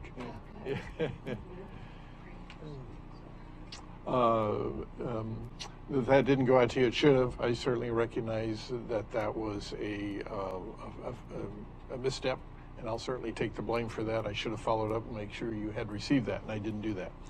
But I would add too that besides the terms of the lease that Councilor Huddle pointed out, that this is a nonprofit organization. So I felt they were a good match. It was felt that they would be there would be some synergies between them and our Veterans Administration office there, as well as with a couple of other folks that had at least talked about the possibility of sharing three of the offices down on Railroad Street in Brookings. So I feel it's a beneficial lease to both organizations, but I certainly understand the desire to carefully review these matters. They are important, no question. But nevertheless would recommend, if you feel comfortable, recommend that you approve the lease as submitted. So moved, Madam Chair. Approve the leases as amended, or the lease. Do we have a second? I'll second that. Any discussion? I will not prove something I haven't read, so Okay, I think I it's understand. irresponsible to do so, period. I'd trust County Council explicitly on that. So, and we have reviewed some of it in the past. So, and identical leases. Thank you, Madam Chair. Any other discussion? Call for the question? Aye. No. Aye. Okay, moving on. We've done the public hearing. Old business. Status of Brookings Head Start. Council huddle. Thank you, Madam Chair and Board of Commissioners. I want to just say the document from me in the file is actually a draft and not complete. And I was looking for more input on it before presenting it to the board. But at the same time, notwithstanding those comments on the draft, I would like to give the board an update on the Brookings Head Start project. If you recall, the idea when we last talked about this was, I think three things. One, obtain an appraisal. Two, obtain a whole hazard building inspection from a commercial inspector. And then three, do staff time tracking on the work involved that essentially we're not being paid for. And so what I did in my memo, or at least in my work, we did do an appraisal. We have a value of, on the two lots considered together, of $370,000, which again, it's considerably higher than the than the one we had received from the real estate agent. It was what, 315? Sure. Well, hers I think was 2-something. 2 something, I think. Oh, Yeah, okay. but regardless, again, hers was one pager. This one has comps. You can all look at it if you want. There's another step in with the federal grant is to have a review appraisal. So Tracy Loomis is here, and she is working on one of the other things that the board said. I know they said track your time, but also I think the board communicated that they would like CCD as the grant administrator by contract for the county to be more involved in the procurement. So Tracy has put together the procurement for what's called the review appraiser, and is putting that out. So you get under the federal grant guidelines, you need an appraisal and a review appraiser. So we'll have a review appraiser do that. And then we'll have the appraisal element done. At the time I wrote the memorandum, it was near the holiday slowdown period. I'd made some phone calls to a commercial inspector. They'd made some phone calls back, but we were just going around in circles, and so I was not optimistic when I wrote the memorandum. Seems like right as soon as the packet got published, we were contacted. We have a commercial appraisal. I think about $1,700, $1,800 is going to be the amount that it's going to cost, and that person will be getting started on that. So we will have those two items, and then my time tracking. I did it. You've seen a time tracking from me before when I talked about the time I took on the Brookings Airport. So I did the same kind of time tracking on this project, and it came up, and it actually came up less than what I thought. But I think for my calculations, and again, I asked someone to check my math when I shot my memo around, but it showed about 2.4% of my time since the October request to track the time till I wrote the memorandum was spent on this. So again, and I think I might have assume what my salary was and came up with a figure of what 2.4% of my salary is, what the county would be spending on staff of not compensated by a grant. So basically, it's an in-kind contribution coming out of general fund and some of the other funds for the most part. So that's really the status. I thought when I wrote this that we would have enough to make a decision whether to go forward or not, but I'd like to retract that because we don't have the whole hazard building inspection. We don't have the Yellow Book appraisal. But so really not seeking any board action, board decision right now. There's just a status of the steps that the board asked us to take at the last time we talked about it. So if there's any questions. Does anybody have any questions? Commissioner Huxley? On your memo, on the second page, as you go through the staff time, what exactly, and then you get into a multiplier of 18 times the above and do this, multiply it, divide it by 3, and it comes out 2.4%. But what is the capacity of this time that you're calling staff time? Is this for legal review? Is this for project management? What is this time for? Exactly. Well, this was, thank you. So again, what's not included in this is my timesheet. And again, with the Brookings Airport, I gave you a timesheet. That involved all the activities on the Brookings Airport. This, in my time, involved all the activities that I had done on this grant from when the board made the decision in October to take these next two steps, the appraisal and the whole hazard building inspection. That's when I began tracking my time. So what my time involved there, one was making some phone calls, finding an appraiser who could. Okay, but not managing the project. Well, I just wanted to make sure that it is not included. Let me ask what you mean by managing the project. I mean, it wasn't purely legal. So if I were to say what purely legal work would be, to me that would be reviewing documents, doing a legal review of documents, and then putting a recommendation out to a John Hitt or a Tracy Loomis or somebody else saying this document is legal. You're forecasting this over 3 years. What is this time that you're forecasting for a 3-year period?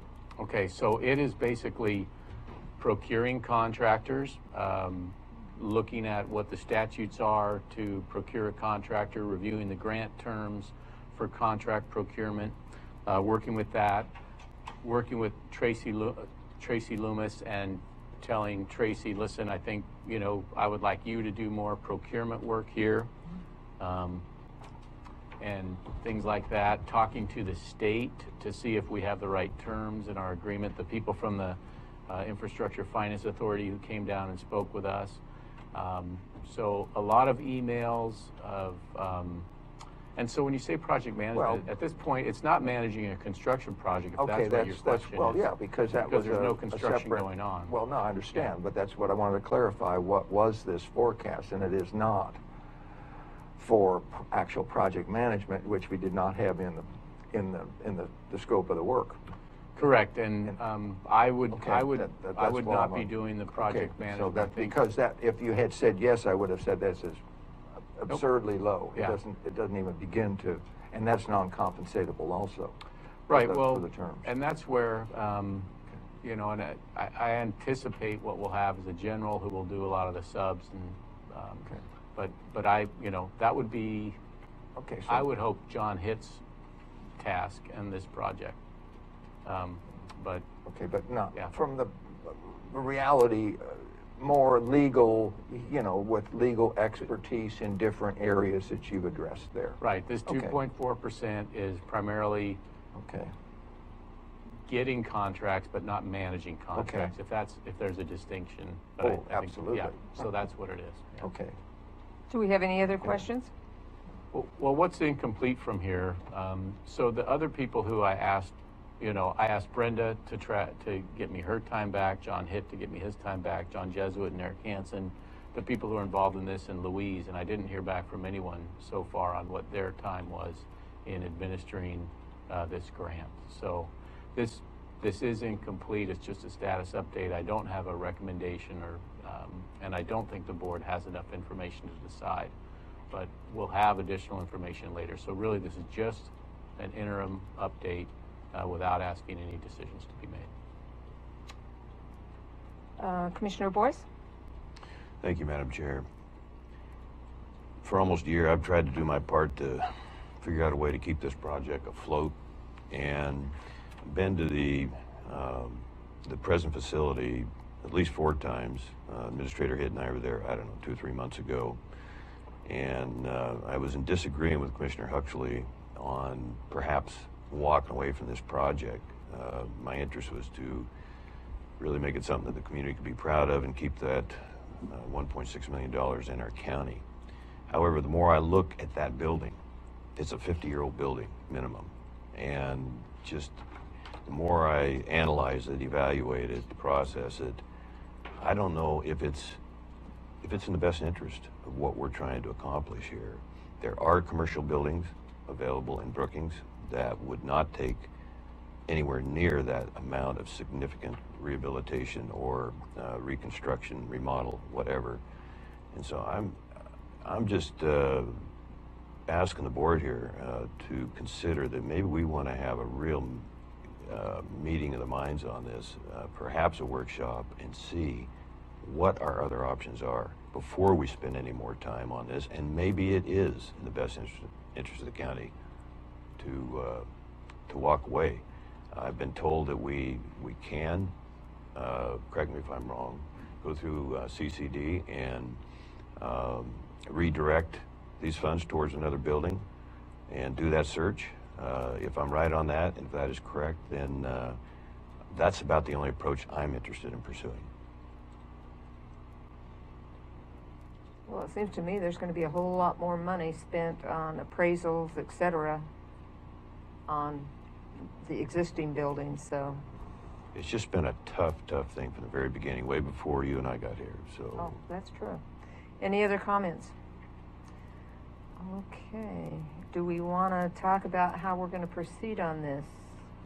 At this point, the board gave direction to obtain the appraisal and the whole hazard building inspection, and we're under contract, at least with the whole hazard.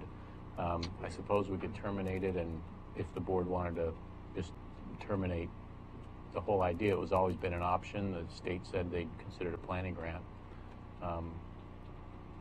So it's up to the board. Tracy, do you have anything to say about this? I can't really. I'm sorry, You want Tracy, to get you up to have the to microphone? go. Yeah. I hesitate to speak on behalf of the state because that's they know those rules. CDBG going to, what comes to mind first, going to a new location, using those CDBG grant funds, those are HUD funds, federal, pass through the state. There would still be the appraisal process. You know, they would have to have going that. Back to square one, right? If it was, you know, a purchase, there would be a URA process if there was a tenant. You know, that's part of it. The environmental review, which we've started on this location, but we put a halt to that. Why spend that time and bill that, for something that we had on hold? So we have not, but part of that has been done, but it would have to be done. So, it'd be an interesting conversation with Orca also, because they are the ones that would come up with the additional funds if they could, for completion of any of the requirements. So there's still requirements with CDBG, that free money. So would you suggest a workshop to discuss this further before we dump any more money into this project? I know it's not our money, but it's the people's money. So. You're Yes. agreeing? I missed Mr. that. Huxley? Well, I mean, I think that before you spend another dime, if there's a different location, that you all might want to consider, try and stop this now and have that discussion, because everything we have for this location, we can keep, So if the current location is still going to be the best after your workshop, you just continue on. I've become a little biased against that building because it's also incredibly odd shaped, and it's not It very is. big, and so I've got cold feet, Madam Chair, and so I think a workshop is in order. Commissioner Huxley? I'm just sort of in awe that we're at this point, because while I disagreed with the last recommendation, it was on a basically consensus of 2-1 to proceed. We haven't finished that. We're saying that, yes, it's extra money, but all of that, other than some of the time of county council and support staff, was also reimbursable.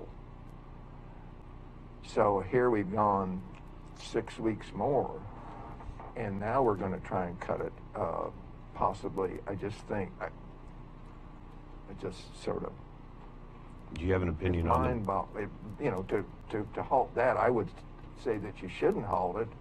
At least get that done. But because we also talked on this other scenario, and it was that way. If you change locations, you've opened up Another a Pandora's box? whole another Pandora's box. But if it's the right thing to do, do you have an opinion on the building, the location? I don't. And I don't think it's appropriate for us to, what our opinion is, you know, and that's one of the reasons that we had finally, you know, better late than never, to get someone to actually do some of these inspections on it. And then all of a sudden to approve that with the state saying that, yes, we'll compensate you for that also, not for your legal time, but we'll compensate for those costs. And then 6 weeks or whatever later to say, well, let's stop that when it's that close. I don't know that I wouldn't support that.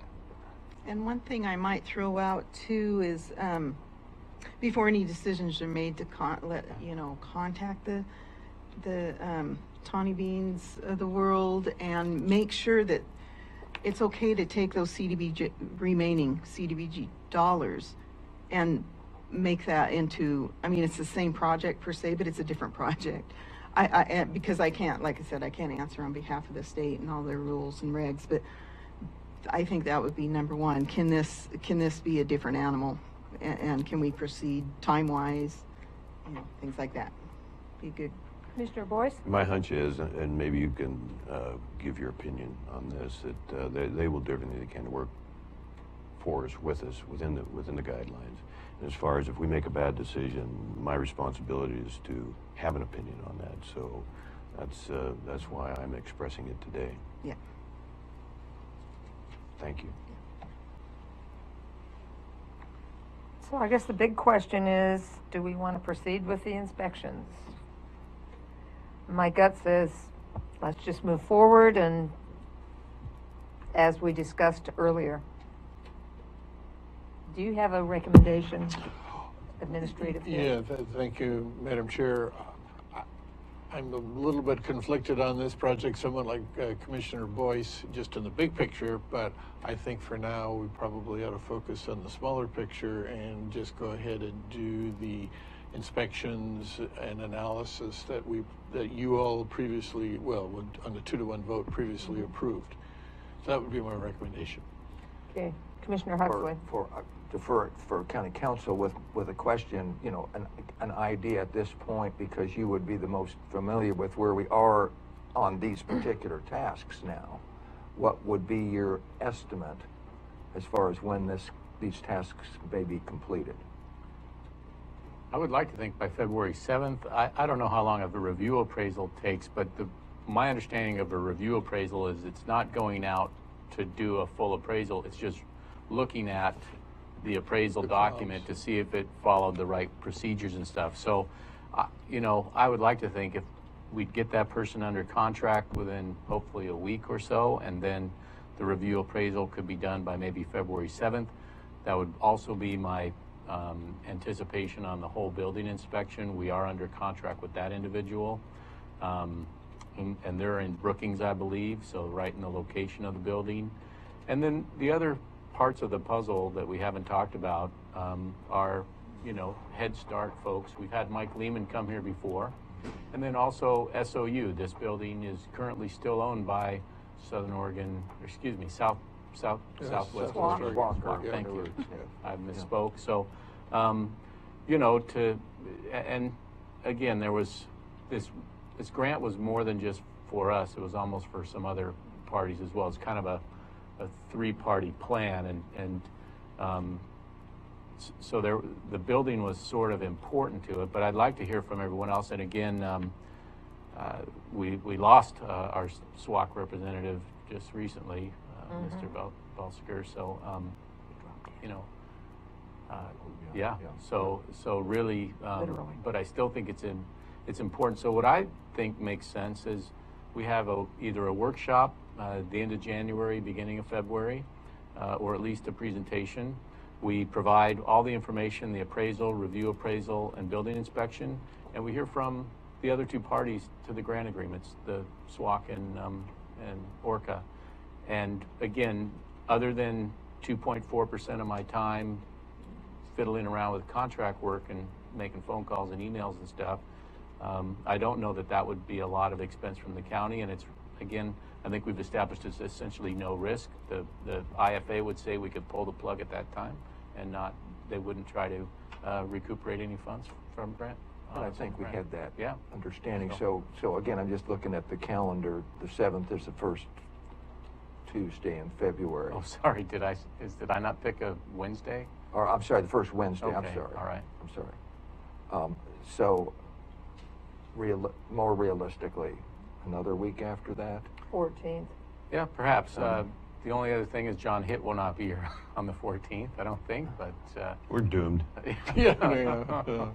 But other than that, I think the 14th would be just fine for a workshop. So at least to give us a better idea. You wouldn't be able to make any decision rather than say sometime in the future, and either to. Okay. I would rather be more educated on the whole issue before making any decisions. So. Well, we'll plan on bringing this back on the 14th then. Okay. We need a motion. I'm sorry. No, it's consensus. This wasn't even seeking any action, so just consensus. We'll bring it back. Thank you, Commissioner. There was a comment that somebody with SWAC was no longer. Could you clarify just for the record? Les Ballinger. Balsiger. He passed. He passed very suddenly. Yes. He was he had been the dean. He was the superintendent or the dean? He was the dean. Executive dean, Brookings Curry County branch. At the Curry County branch of SWAC. Great guy. Yeah, he was, and he was really energetic about this project, and just again, very, very sad and shocking. Tough negotiator. Not that I could negotiate. I thought he was a real easy to get along with person. Yes. Okay, so moving on, announcements. January 24th is the Board of Commissioners workshop at 10 a.m. In the hearing room. It will be about the airport sales status and revised personnel rules. January 31st, Board of Commissioners workshop, 10 a.m. January 31st, Board of Commissioners special meeting, 1:30 p.m. About Hamilton Lane. February 7th, Board of Commissioners general meeting at 10 a.m. February 19th, county offices will be closed for President's Day. And then we have a report from Administrator Hitt. Okay. Thank you, Madam Chairman, Commissioners. Yes. On the announcements, and I've addressed this 3 times now. We absolutely need to add. We just went through this group that we weren't able to get enough volunteers on this task force, but we need to put down. There's still, to my knowledge, they're certainly not here. Any mention of this budget committee opening? Do we still have a budget committee opening for the North County? And my question, it needs to go on the announcements. And also, what if, and here's a what if, a question for county council, you have appointed committee openings for planning commissions, for example, and their various counties, and we're short on those, and they just continue with the planning commission with fewer planning commission members. What would be the scenario with the budget committee if we don't end up with a committee member for the North County? Does it work the same? Would you then just you hold your budget meeting with one less member? I don't know what the answer to that question is. Well, I think the state statute on budget committees talks about you need the equal number of citizen members. And of course, the state's not going to say you need a north, central, and south. That's our own thing. So it may be possible, Mr. Chair, that we could amend our rules to fill the spot and not have a North County person on there. Again, that's just a quick, curbside analysis here. But based on my understanding of state budget law, I think our requirement on the north, central, and south is our own doing, and we may be able to change that to meet our needs. Administrator Hitt? And we do actually have 2 applicants that are from not North County. One's from Hunter Creek. John, you remember where the other one? Oh, so just one applicant then at this point. Is she North County? No. The remaining applicant lives in the Hunter Creek area. How about Gold this? Beach. Could we put some sort of a little article in the newspaper, Port Orford News? We did that before, but we can do it again. Absolutely. Okay. Mm-hmm. I've been recruited pretty hard, and they're not too, the people I know haven't give up, but We just don't want to make decisions a week before the budget hearings. That's the reason I'm. I got you. Totally so do we need a understood. consensus on an additional ad in the Port Orford News, perhaps? I think we could just tell him to do it. It doesn't necessarily have to be an No, ad. We no, could we can do do a a press nice little release. article. Okay, would they do an article with the? You know what? Matt Hall is really good Papers. about putting articles in there. We He did is. before. Yeah. Yeah. He'll do that. Okay. Do you want to complete your report or Oh, start yes, it? yeah, thank you, Madam Chair. We already introduced Richard Christensen, so I don't need to do that. Just to confirm up my unpaid administrative leave, county administrator schedule. So I would be leaving on February 10th, returning on March 11th. So my last day in the office would be February 9th. My first day back in the office would be March 12th.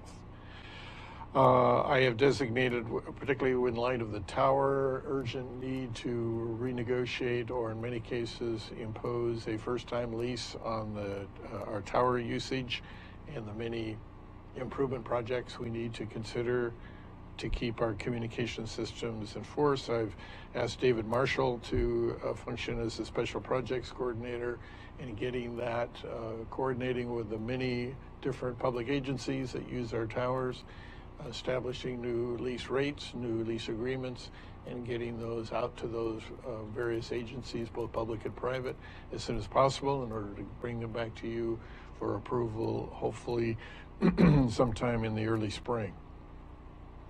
I want to comment and express my regret for the resignation of the county surveyor. I agree with Commissioner Boyce. I think he did an outstanding job of service to the public. He did so at a very, very minimal compensation, much below what you would normally expect to have to pay for a licensed surveyor. And also want to express my regret and best wishes to our former county roadmaster, Doug Robbins. Also outstanding service to the county as he moves on to a new position in the Portland area. Also wanted to address under miscellaneous the situation with our Veterans Office. I wanted also to express the intense regret and apologies for a breakdown in communications there between our Veterans Office and the public. We've moved to correct it. I believe it's at least mostly corrected. We've got a couple more things we need to do there to improve that, particularly the internet side of that communications piece, but we're pursuing that very vigorously. Again, if any member of the public feels that, or veteran family member feels that they are not getting the level of service they should get or deserve to get, I would urge them, and hopefully the press would pass this on, please contact me directly, either at my phone number or at my email. We want to make sure that we correct this situation, which again has not been acceptable, and I'm not trying to make any excuses for it, but I do want to make sure that we correct it and we'll continue to maintain a level of service that would be acceptable to you all as county commissioners and to our veterans that live within the county. Vital Statistics Office, we will be hiring probably in the next week or so a vital statistics person, coordinator, We'll then have an office here in this building, probably down the hall somewhere. We haven't gotten a specific place yet, but we will shortly.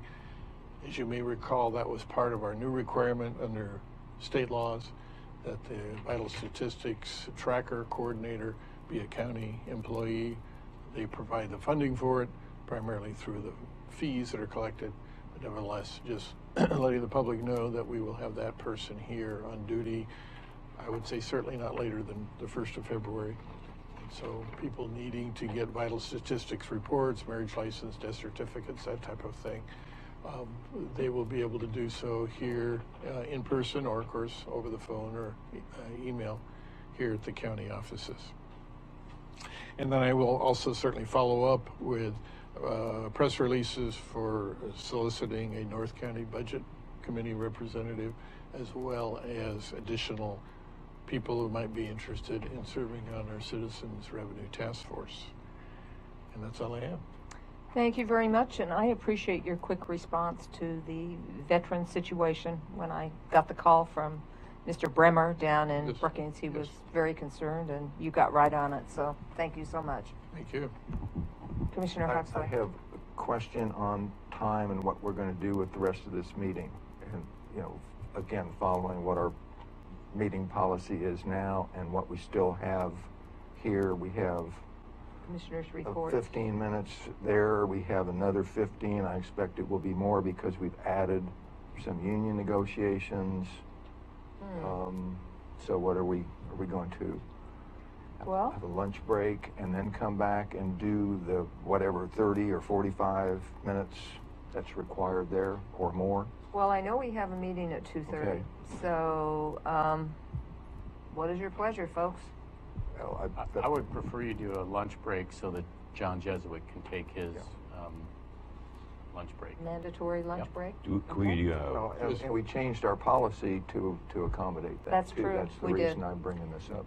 Okay, Just for the record, Madam Chair, Commissioners, while we have to give Mr. Jesuit a 1-hour lunch break, it does not have to be at noon. It can. There is flexibility there. Thank you. Yeah. Hallelujah. Yeah. But at any rate, just that's FYI. So do we want to do commissioners' comments and then but we You can postpone the last agenda split it item up between Well, the we two. can't postpone the last. till after lunch? Well, we take, I mean, that's whatever we want to do. We can either can do do the either. commissioner's comments and then break and then come back and do the executive session, or we can do a break and then commissioner's comments. I say, what's our policy that we're trying to follow? We have changed to we changed the policy to do 2 hours. 2 hours, and then lunch we in make 2 a hours, motion. and I could, Then we make a motion to, if we want to extend the meeting for a couple of minutes. I don't know how long your commissioner comments are. I can say mine. 3 minutes. Mine are going to probably be 15 minutes. 15 minutes? At Okay. least. I think maybe we ought to take a break for lunch and then come back. So let's take a break for lunch until, let's say 1:10. So we'll meet back here at 1:10.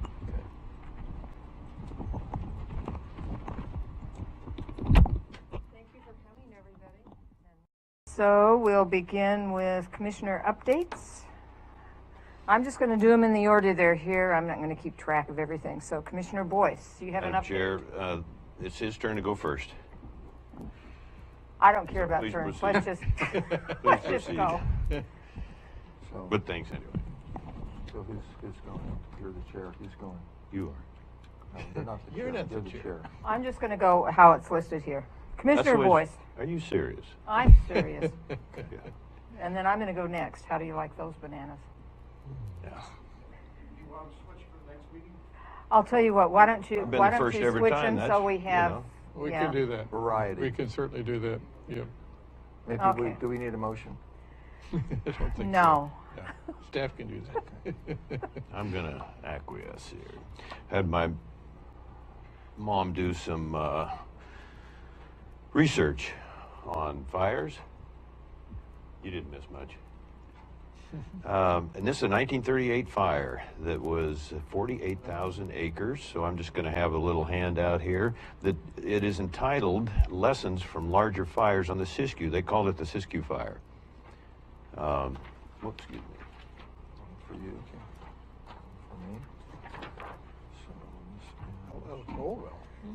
For me. For the record, staff Jesuit and Council Huddle. One for me. But they list several things that are very interesting.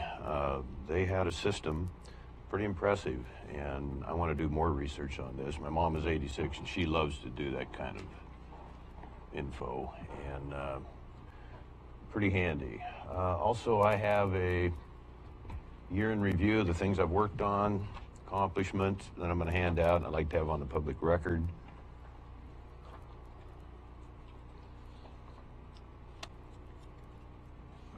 It's 4 pages, so I will spare reading it to you.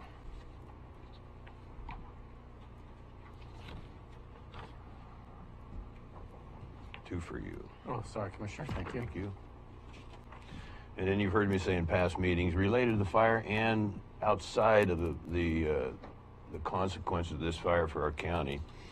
You've heard me say I'm working on a federal disaster declaration. Excuse me, pretty tough qualifications. But when you look at sudden oak death, sport and commercial fishing restrictions, condition of scenic highway 101, I so badly want to sneak down there and cut some of those trees that are spindly and blocking our views. Come on down to my property. I'll let you anytime. It's just, it grows so fast, does it not? Yes, it does. Distractions and lack of funding from pursuing biomass projects, health hazards and bad tourism, public relations resulting from mega fire summer smoke, rising crime resulting from less prevention and relating property values dropping, severely reduced ONC and U.S. Forest Service timber receipts to Curry County, the PILT payments, payment in lieu of taxes, and the secure rural schools, etc. Harbor sinkhole 2015, Harbor tsunami 2011, Port of Brookings deaths and difficulties. Of course, some of that would be related, is related to the tsunami and sinkhole. Many other issues. Port Orford, Langley School District, 8th most impoverished in the nation. 5 Southwest Oregon counties recognized as economically distressed in Oregon. And Curry County is number 1, the hardest hit of those counties of the 5, so you know that makes us number 1 of the 36 counties hardest hit economically. And I think perhaps the biggest one, the marijuana industrial massive growing and all the related cultural and public safety issues that go with that. It is just a snowball, and I'm going to be working diligently in a variety of ways on that issue. And right now, Oregon is the number 1 exporting marketer of high quality marijuana in the world. We have the climate that grows incredibly good marijuana, and there are some issues, some unintended consequences that wise people are starting to understand. We need to be pretty responsive to how that can affect our children, our families, our economy, our property values, all the above. So there's that. Okay. And this is a rough draft, so we're going to be adding to this list, obviously, over the years, and I have some help on that. And there's one more, finally, there's your 2. Have an extra. We have one extra one. I'll take it back. The Senate and the President, and I think the House is going to support, there's actually $100 billion that they've appropriated for FEMA for, obviously, the hard-hit areas of, and I think I mentioned this last meeting, Puerto Rico and Texas and Florida, certainly California, but Curry County has a story to tell. Oregon has a story to tell. We lost 750,000 acres to fires last year, and it is just something we've got to keep watching and be alert. And but also, I think the odds are improving that we can qualify for that federal disaster declaration. That'll take the governor and the president, everybody getting on the same page, and perhaps we can achieve that. Thank you, Madam Chair. Thank you. I'll give my report next. Since I'm the garbage lady of the commission, I went to a CTR recycling meeting, and let me just give you a quick update. Brookings started on the recycling program 12/18, and there were very few complaints, and that was mostly due to the publicity that went out.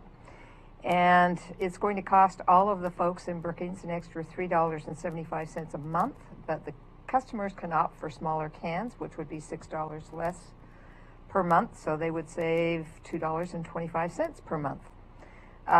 This recycling program cannot happen in unincorporated areas, but it can happen in the urban growth boundary, and they're looking forward to starting that out in those areas if there's a dense enough population. Anybody who's outside of the recycling area needs to take their recyclable material to CTR.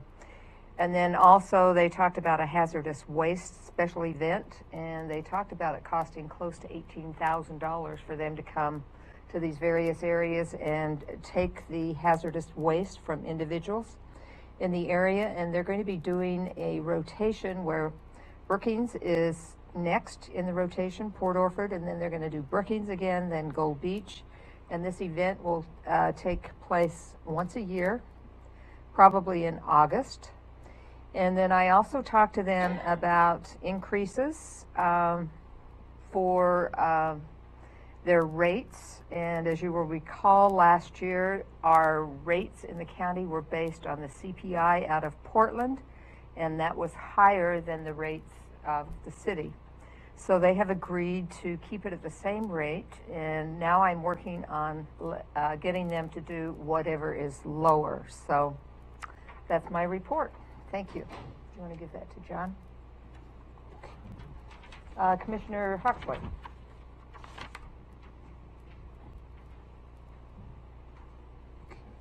I'm going to put this up on the screen. I am going to read this into the record, and then, as it was last year, this address goes on the county website. I'll get the electronic. I've talked to John Jesuit on this. Okay. On the county address. Let's go.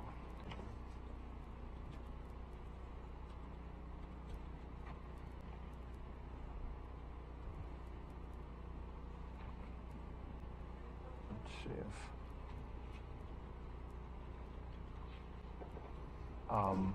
this is the state of the county address made in January of 2018.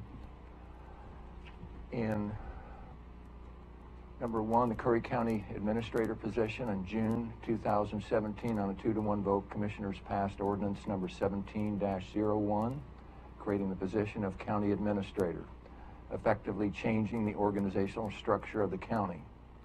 Of the 36 counties in Oregon, 19 are general law counties. Curry became the 11th general law county with an appointed administrator. The position of interim administrator was filled in September. Plans are currently underway to move the individual into the permanent administrator position. All department heads now report directly to the administrator, where they had previously reported to 3 commissioners. Many decisions that had required approval by the board in a publicly noticed meeting are now made by the administrator. Next topic will be road fund loans. In 2017, the Oregon State Legislature passed House Bill 3435, allowing 3 counties, including Curry, to loan restricted road fund reserves to any taxing district located within the county, another county, or any taxing district located in another county. The Board of Commissioners recently directed staff to bring back a draft ordinance with language to include investment requirements placed on political subdivisions in Oregon under Chapter 294, County and Municipal Financial Administration. The lending standards proposed will include standards from the Oregon Local Government Intermediate Fund Investment Guidelines. The process in this subject has just begun, and public input is encouraged. The proposal at this time, pending board approval, is to initially place the ordinance before the voters in a ballot measure later this year. Next, update on the Geographical Information System, the GIS mapping application. As reported in the county address last year, on November 30th, 2016, Curry County entered into an intergovernmental agreement, or an IGA, with Lane County to stand up a working enterprise GIS system. The entire project was outsourced, including Lane County hosting the mapping application, and was completed in early 2017. This eliminated future software, maintenance, and licensing costs to the county, which over the previous 12 months had exceeded $50,000. The county currently pays $150 per month to Lane County for hosting the application, which includes hardware replacement, software licensing, and technical support. The mapping application can be accessed at the link below.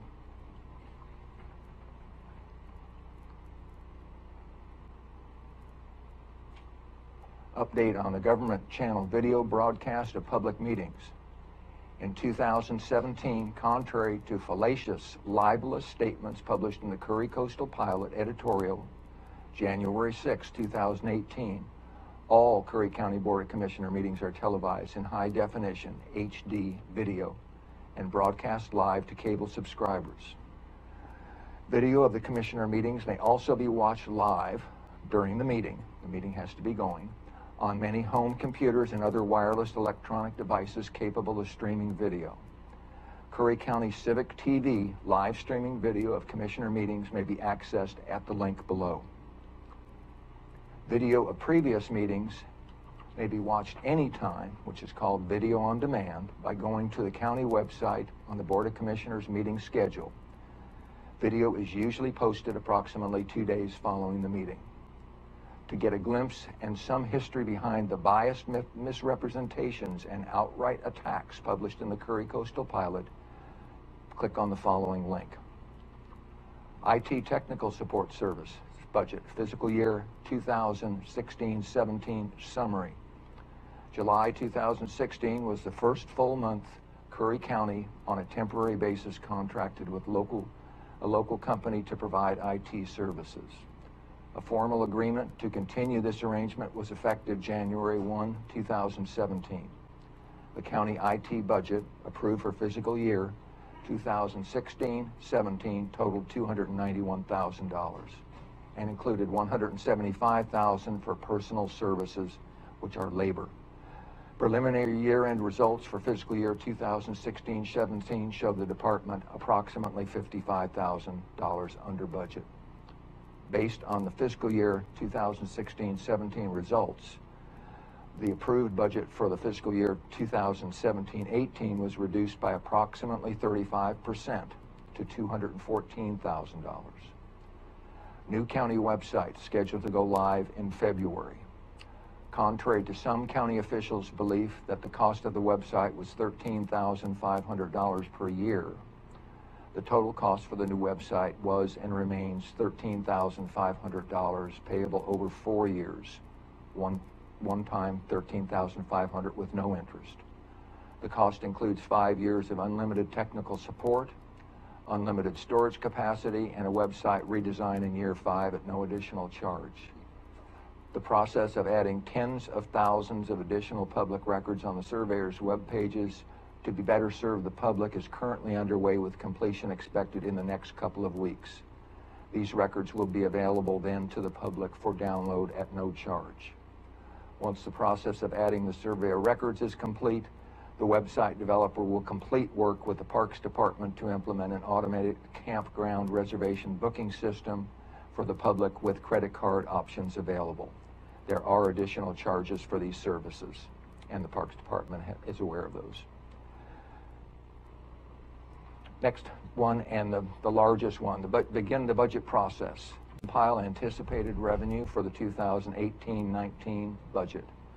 The formal budget process for 2018 begins February 12th with department head meetings. Formal workshops begin mid-March with more detailed discussions based on workshop discussions throughout April. The proposed budget is scheduled to be presented to the Budget Committee May 7th. Formal Budget Committee meetings will begin Monday, May 14th. One major topic of discussion will likely once again be to use or not to use any road fund reserves for law enforcement road patrol. Another topic of discussion will likely be the extent of department cuts for two scenarios. A, if road fund reserves are used. B, if road fund reserves are not used. Other discussion topics which no doubt will be discussed are C, consider a possible ballot measure put to the voters for some type of revenue increase. D, discuss the existing escalating and benefit costs, labor benefit costs. The following facts are provided for review and consideration prior to the budget process commencing. The public is encouraged, once again, encouraged to become involved and aware in the budget consequences. Over the last 20 years, at least 10 tax measures were put to the voters. Most were to fund law enforcement. The last was on May 19th of 2015. All tax measures failed. Nearly 1/3, 32.6%, of the citizens in Curry County are 65 years and older. Sources a recent U.S. Census Bureau estimates of July 2016. Many are living on Social Security benefits only. Social Security cost of living allowances from 2010 to 2018, which is a period of 9 years, totaled 10.8%. Step increases, which is a 5% of payroll, and COLAs for eligible sheriff deputies, which is represented by the local Teamsters Union, for the fiscal years 2010-11 to 2017-18, or 8 years, totaled 49.5%. The source is Curry County payroll orders. The Service Employees International Union, or SEIU, collective bargaining agreement was settled after the 2017-18 budget was approved. Non-budgeted increase was approximately $65,000. Outside counsel for negotiating the two collective bargaining agreements recently totaled about $30,000 and was also not budgeted. Both SEIU and the Teamsters are up for renegotiation this year, both collective bargaining agreements. Oregon Public Employees Retirement System, or PERS, employer contribution rates increased from about $700,000 to $850,000 for the fiscal year 2017. The same, approximately $150,000 or 4% of payroll increase will apply next year, as the PERS contribution rates are effective for 2-year periods, 2017-18 and 2018-19. PERS advisory rates are now out for 2019-20 and 2020-21 and estimated to average 20% of gross payroll. This is a 5% increase to payroll over the prior 2-year period. These contributions are required by Oregon statute and in addition to any other increases. Coupled with Social Security or FICA contributions, the total will be about 28% of payroll in that period. Paid holidays, vacation, and sick leave for new full-time employees total 36 days. Health, dental, and optical insurance premiums recently increased to over $1,250 per month per person. The county currently contributes $1,000 per month for non-represented employees and officials, $1,100 a month for SEIU members, and the total premium for members of the Teamsters Union. The county contributions are estimated at about $1,400,000 per year. And that concludes my written comments.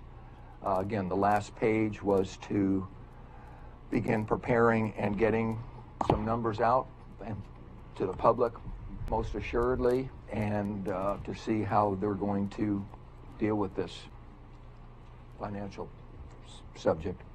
Thank you. Thank you. I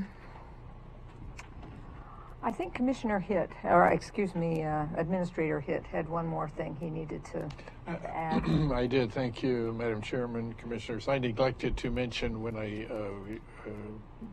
described David Marshall's role as kind of working on some special projects, particularly related to county revenues and financial situations, primarily focusing, at least initially, on establishing fair and full tower lease agreements with our many users. I neglected to mention in that context that I've also asked Louise Kallstrom to resume her prior role as the formal or official county accountant. So she will be shepherding or helping to shepherd the process of developing our budget, getting our final fiscal year report done, and our final audit report done. So these are all some of the high priority projects that she'll be helping us complete in the next couple of months. And just one question, is she going to be over grants also? And also working on grants. Just wanted to get that out. Yes, definitely.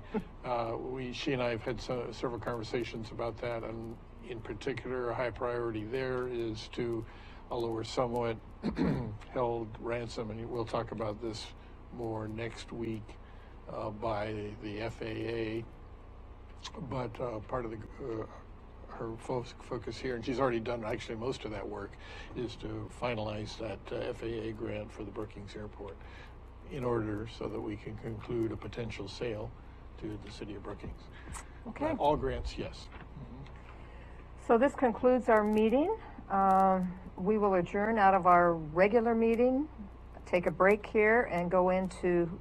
But we're not going to adjourn. We're not adjourning. We're recessing to go into executive session